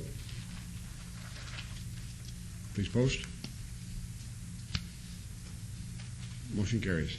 If I may just say quickly, Councilman Barlow, we know this project has had a very tortured history over the last 5 years, and we really appreciate your assistance in working with it after it had to come back due to some litigation issues. And we appreciate the time and effort that your office has put in and that all of you have given us in working on it. So thank you very much. Thank you. Thank you. Item 67 is a request for review. 35347, advance item. Required review applicant owner, Mario Pena, required review of a previously approved special use permit SUP 31367 for an auto repair garage minor with service bay doors facing the right-of-way at 1550 North Rancho Drive. This is in Ward 5, Councilman Barlow. Staff recommends denial. This is a public hearing. I declare it open. Is the applicant, I see Mr. Garcia here, so the applicant's representative is here. Yes, sir. Mayor Pro Tem, members of the council, George Garcia, 1711 Whitney Mesa Drive, Suite 110. Pleasure to be before you. We appreciate the time the councilman has graciously given us to try and resolve all the issues and working with his office, planning, and we think we found a solution. First off, we found that there are no problems with the signs being properly permitted, and we will be happy to add, in addition to what we've done and discussed, a tire enclosure that would architecturally blend in with the look of the building, same color, same wainscoting and the materials that match the building, and be back for a 6-month review to make sure that construction has occurred and that all other issues that have been addressed previously have been satisfied. Okay. This is a public hearing. I see Mr. Farlow. Yes, thank you. Todd Farlow, 240 North 19th Street. Both of those signs are within code, right together. There's 2 signs right together, if I remember right. And both of those are in code? Can we go to the overhead? You should be able to see it right in front of you, Mr. Farlow. Right. That was off. Okay. Are these the 2 signs you're referring to? Yeah. Staff? Margot? The condition that we have is that any illegal signage on the property shall be number 3 would read that any illegal signage on the property shall be removed within 10 days of City Council action or permitted within 30 days of City Council action. So as to ensure that we can work with the applicant that it's either properly permitted at this time or it's removed. Okay. So this hasn't been resolved yet, the sign issue, is that correct? But staff is going to take care of it? That is accurate. Thank you very much. Thank you, sir. Anyone else? Close the public hearing. Councilman Barlow, please. Yes, Mayor Pro Tem, thank you so very much. Mr. Garcia, you have, as we spoke, had an opportunity to see the location that we suggested you look at to see if this would be an alternative to the storage of the tires, because currently at this location at at Rancho in Vegas, the tires, the exposed tires and the outside storage is not allowed on the C1 zoning, and also due to the eyesore and the safety issue of the tires being stored to the east of this property is not sufficient as well. So coming up with the design, as you mentioned, to attach a structure to store these tires is something that you, or I should say your client, is willing to do? That's correct, Mayor. We've discussed it, and we concur with the councilman's concerns, and we think those are certainly reasonable and legitimate, and we're happy to make the tire enclosure, and we have seen the other location and think that works real well, that kind of concept where you tie the architecture into the building for the tire enclosure. Okay, so my question now turn to planning and development. Margot? If I may, Mayor Pro Tem and Councilman, an added condition would be that tires shall be enclosed within a structure to be fully permitted and obtain final inspection prior to the next required review. Okay, and as you alluded to when we spoke on the phone, Mr. Garcia, you had mentioned 3 months as far as being able to get it done. What I'm looking to do is a 6-month review to give you more than enough time to get it done, but also with the understanding that if this item comes back before the council and is incomplete, my motion at that time will basically be for denial of this site. And I've been working with your applicant for quite some time and trying to get a lot of these issues rectified in regards to the outside storage, the signage, the landscaping, the hot dog cart. All of those issues have been ongoing, and I'm drawing a line in the sand today, if you will, in regards to this item. So I'm giving you more than enough time to work with your client and for your client to continue to operate, but operate in a manner in which is conducive to the area, operate in a manner in which it's attractive on this very busy corner. And I'm looking forward to this item coming back in 6 months with a with a positive response in regards to having met all of the conditions that we have set forth today. Is that something that you can relate to your client and also achieve for us? Yes, Mayor. I've already communicated that to the client. He has gone out and seen the structure that we've discussed that is an example of what would be something that would make sense in this location. He fully understands that if he doesn't do this, he is subject to all the consequences you've just described. I've reinforced those with him. So he understands the goal, he understands the consequences, and I think it's more than fair to draw that line in the sand and make sure that this gets done. Okay. With that, Mayor and Council, I would like to move to approve this item subject to all conditions. As amended. As amended. And good luck to you and your client. Thank you. Any question on the motion? Mayor Pro Tem, when this is looked at, they'll be looking at all the banners too, right, that are hanging, because I think those are not within code. Right. Thank you. Cast your vote, please. Please post. Motion carries. Mayor, Council, thank you. Thank you, sir. Thank you. Item 72 is a variance, 35-543 variance. Public hearing, applicant owner Keith and Diane Ponstein request for variance to allow a 5-foot rear yard setback where 15 feet is required for an existing addition to a single-family residence on 0.17 acres at 5520 Rock Creek Lane. This is in Councilman Ross's ward, Ward 6. Staff recommends denial. Planning Commission 6-0 vote recommends approval. This is a public hearing. I declare it open. Is the applicant present? Anybody representing the applicant? No, Your Honor. Councilman Ross. Thank you, Your Honor. No, he's not present, Your Honor, because I told him he didn't need to be here. Oh, He's that's met good. with planning staff. He's met with the building department. He's met with more people than he's ever wanted to meet in his life. He's done a great job over at this property. It's about a block away from my house. I've seen the product of what he's done, and told him he was kind of nervous when he came in to see me, but I told him that we'll take care of it at council. And with that, I'm going to follow Planning Commission's. Oh, you got to do a hearing first? Yes. This is a public hearing. Seeing no one to speak, we'll close the public hearing. Councilman Ross. Sorry, Your Honor, I just get a little excited. I'm going to make a motion, Your Honor, that we follow Planning Commission's recommendation for approval. Thank you. Any question on the motion? Hearing none, cast your vote. Please post. Motion carries. Item 73 is a variance, 35-557, request for a variance to allow a 10-foot front yard setback where 20 feet is required and to allow a 5-foot rear yard setback where 20 feet is required. Item 74 is a site development review, 35-554, request for a site development plan review for a proposed two-story, 40-unit senior citizen apartment development, with a 4,520 square foot recreation building with a waiver to allow a 0-foot landscape buffer along a portion of the northwest and east perimeter where 6 feet is required, and a 0-foot buffer along a portion of the south perimeter where 15 feet is required. The applicant is Nevada Hand, Inc., and the owner is Silver Sky 2 LP. The project is located on 4.72 acres adjacent to the north side of Silver Sky Drive, approximately 500 feet east of Roland Wiley Drive. Planning Commission recommends approval, and staff recommends denial on both items. These items are in Ward 2, Councilman Wolfson's ward, and all our public hearings, which I now declare open. Is the applicant present? Yes, he is. Good afternoon, Bob Feibelman with Nevada Hand, 295 East Warm Springs. We're just here to seek your approval. We agree with Planning Commission's approval, so I'm here to answer any questions you might have. Any questions of the applicant?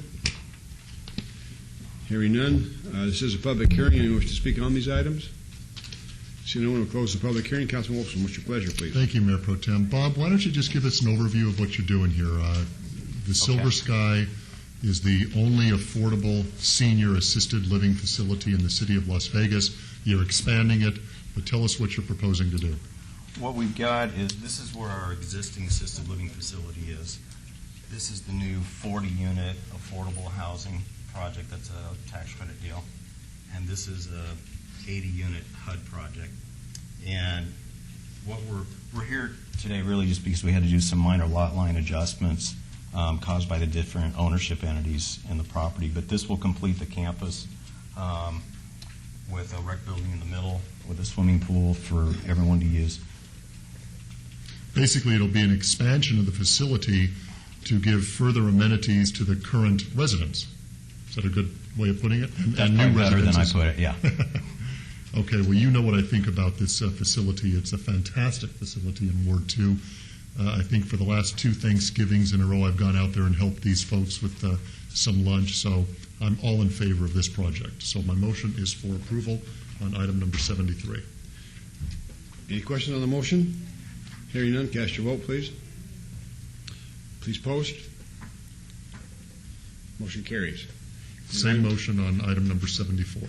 Same motion on 74. Cast your vote, please. Please post. Motion carries. Same motion on 75. We got a motion on 75 different items, sir. Oh, okay. I didn't realize you're calling them separately. Is 75 with 74? Isn't? We voted on 73 and 74, did we not? Yeah. Oh, I'm sorry. It wasn't. Yeah. Hey, now, wait a minute here, you guys. Item 75 is a variance 3555. Request for a variance to allow a 79-foot setback where residential adjacent centers require 136 feet, and 76 is the site development review 552. Request for a site development plan review for a proposed 3-story, 80-unit senior citizen and apartment development with a waiver to allow a 0-foot landscape buffer along portion of the south perimeter where 6 feet is required.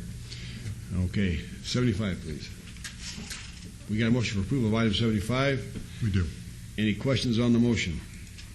Hearing none, cast your vote. Please post. Motion carries. And item 76. My motion is for approval. Cast your vote. Post, please.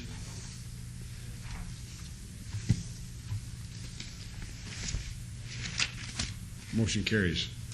Thank you. Thank you.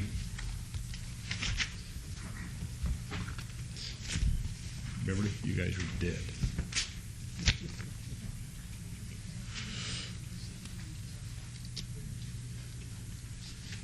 Item 80 is a special use permit 35509, special use permit. Oh, you got my book all messed up here, you guys.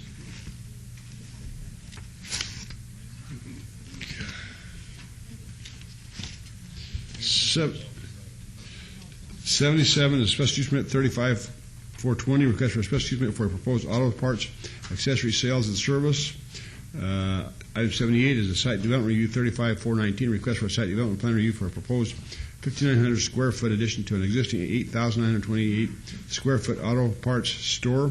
The applicant owner is AutoZone Inc. The project is located on 1.78 acres at 4930 Vegas Drive. Planning Commission and staff recommend approval of both items. These items are in Ward 5, Councilman Barlow's, and the public hearing is now open. Is the applicant present? Yes, sir. My name is Arthur Nave, project manager for AutoZone, 123 South Front Street, Memphis, Tennessee. Thank you. I'm here to request your approval of this based on the Planning Commission and the staff's approval of this, and I'm here to answer any questions you might have. Thank you. Public hearing, Mr. Farlow. Yes, thank you. Todd Farlow, 240 North 19th Street. Council, at the Planning Commission, there was some discussion about minor auto repairs, and it came up, somebody says that they're not even allowed to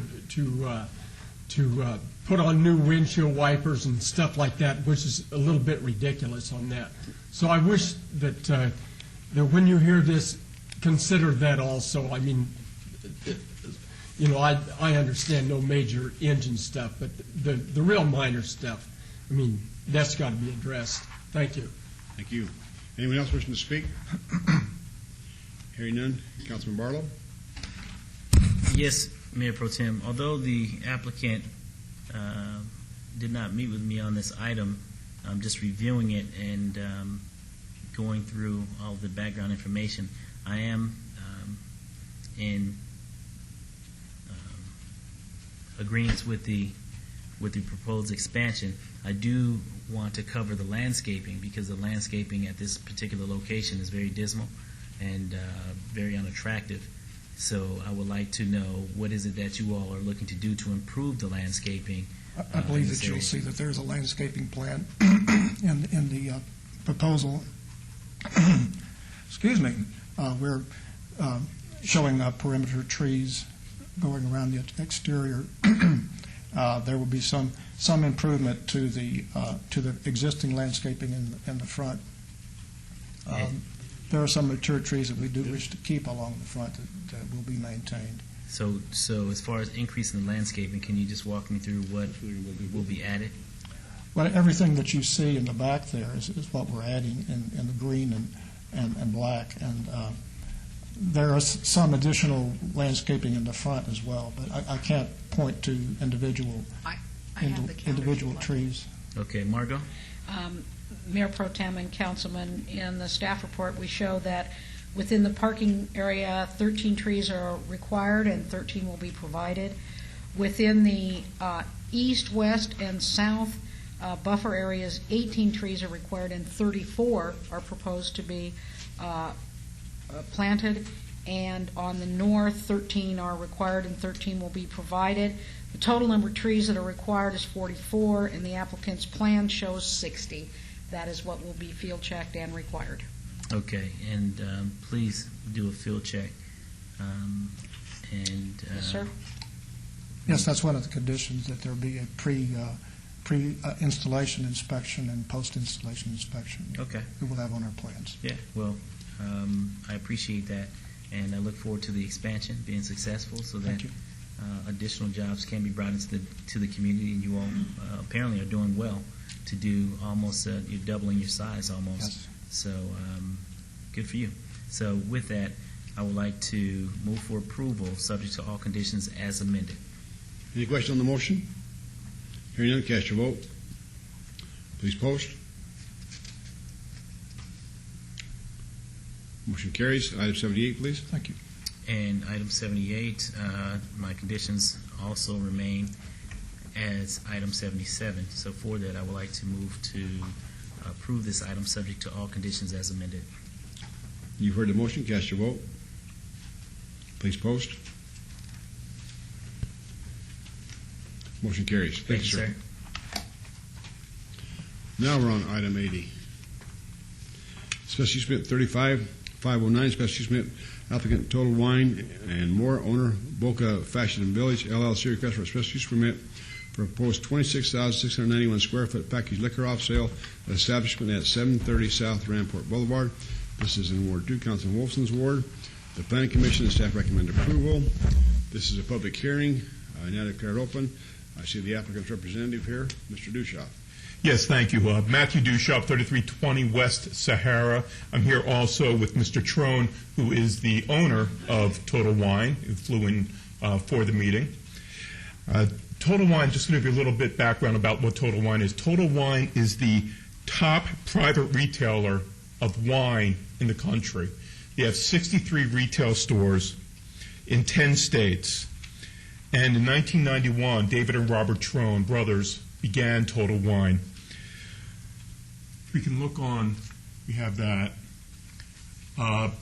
Total Wine is what it is. It is a total wine experience. They have the largest selection, one of the largest selections of wine in the country. Also, what they're going to have is each one of their staffs, and if you look at this, this is amazing. Each one of their staff members has to go through 150 hours worth of wine training. So everybody's going to be hired there is going to be an educated staff. Nobody's going to be in there who doesn't know about wine. Everybody in there, everybody who works for them, and they're going to employ 30 to 40 people working in that store, just solely in that store. Everybody's going to have to be educated 150 hours minimum of wine training. They're also going to offer wine tasting classes, wine classes to the public, where you can actually go in there, go into a classroom, learn about wines, learn about the regions, learn about the makers. They're going to have, they call them makers meetings, where they're going to actually have somebody coming in who actually is the vintner or person who grows or makes the wine, come in and give lectures to people, and people can take classes in there. There's a whole classroom in there just for this. And one of the most important aspects of Total Wine is that they understand they are members of the community. Total Wine has contributed in year 2008 and 2009 $1.2 million in charitable contributions. And at every grand opening, they will be doing it this grand opening if passed, they will be contributing $10,000 right at the grand opening to a local charity. They are serious about being part of the community. They are just not a store in the community. They are a store with the community. We would ask that you follow the recommendation of Planning Commission at this time. If you have any questions of myself or Mr. Trone, we're here to answer anything that you may have. Thank you, Mr. Dushoff. Any questions? This is a public hearing. Anyone from the public wishing to speak?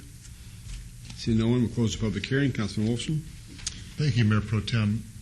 With your permission, Mayor Pro Tem, and with your permission, Mr. Dushoff and Mr. Trone, I see Mr. Grindstaff out in the audience. And Jim, if you don't mind, would you come up? I'm going to kind of throw you a curveball, but it'll be a nice high one for you to hit out of the park. You'll see where I'm going when you come up.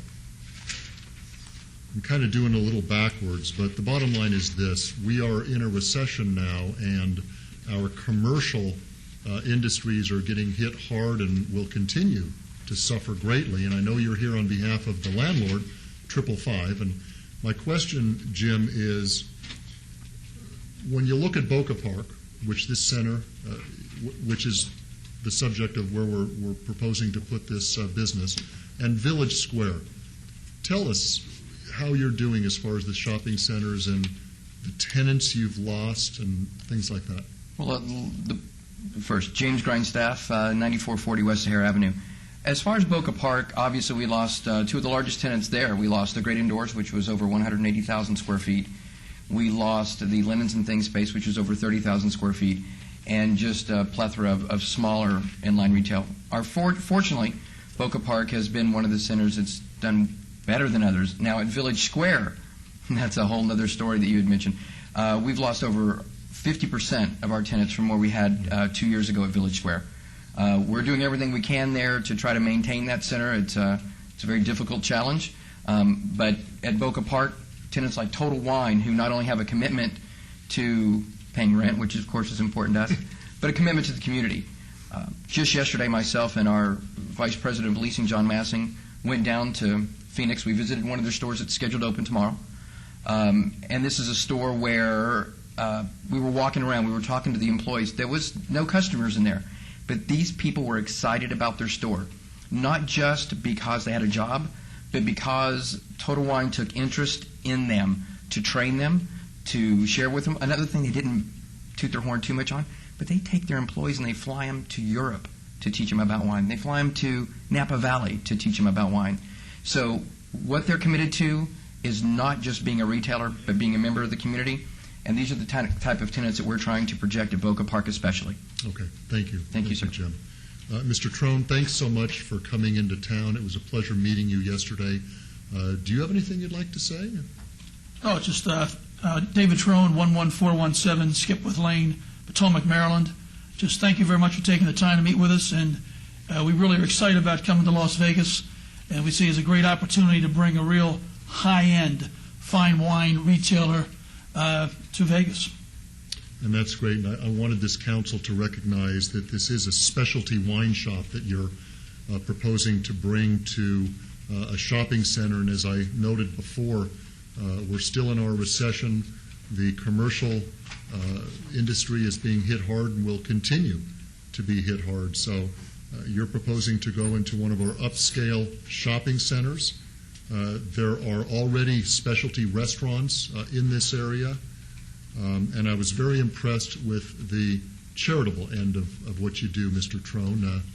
It's nice to have new businesses come to town and want to be part of our community as well. So welcome to Ward 2. My motion is for approval of item number 80. Any question on the motion? Hearing none, cast your vote, please. Please post. Motion carries. Good luck. Thank you. Good luck. Thank you very much. Item 81 is a special use permit 35-541.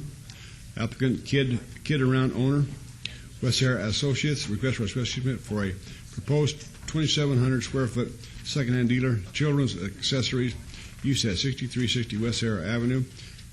This is in Ward 1. Councilman Tarkanian's Ward Planning Commission and staff recommend approval.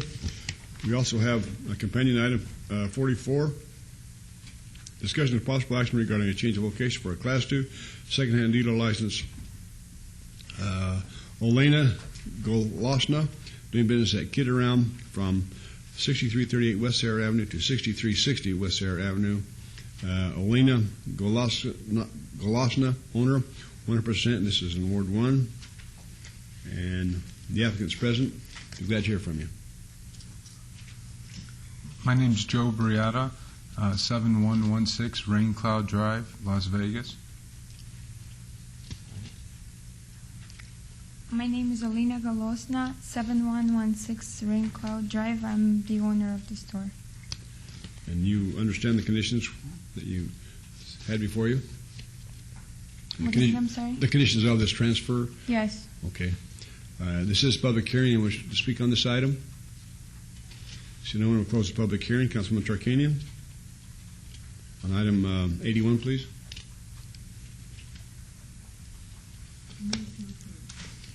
On item 81, any question on the motion? Hearing none, cast your vote. Please post. Motion carries. And on item number 44. Thank you. Thank you. Good luck to you. Thank you. Thanks. We need a motion for item 44. Councilwoman? Yes. The morning session item 44. Yes, thank you. That also Was a move to approve. Okay, you've heard the motion. Cast your vote. Please post.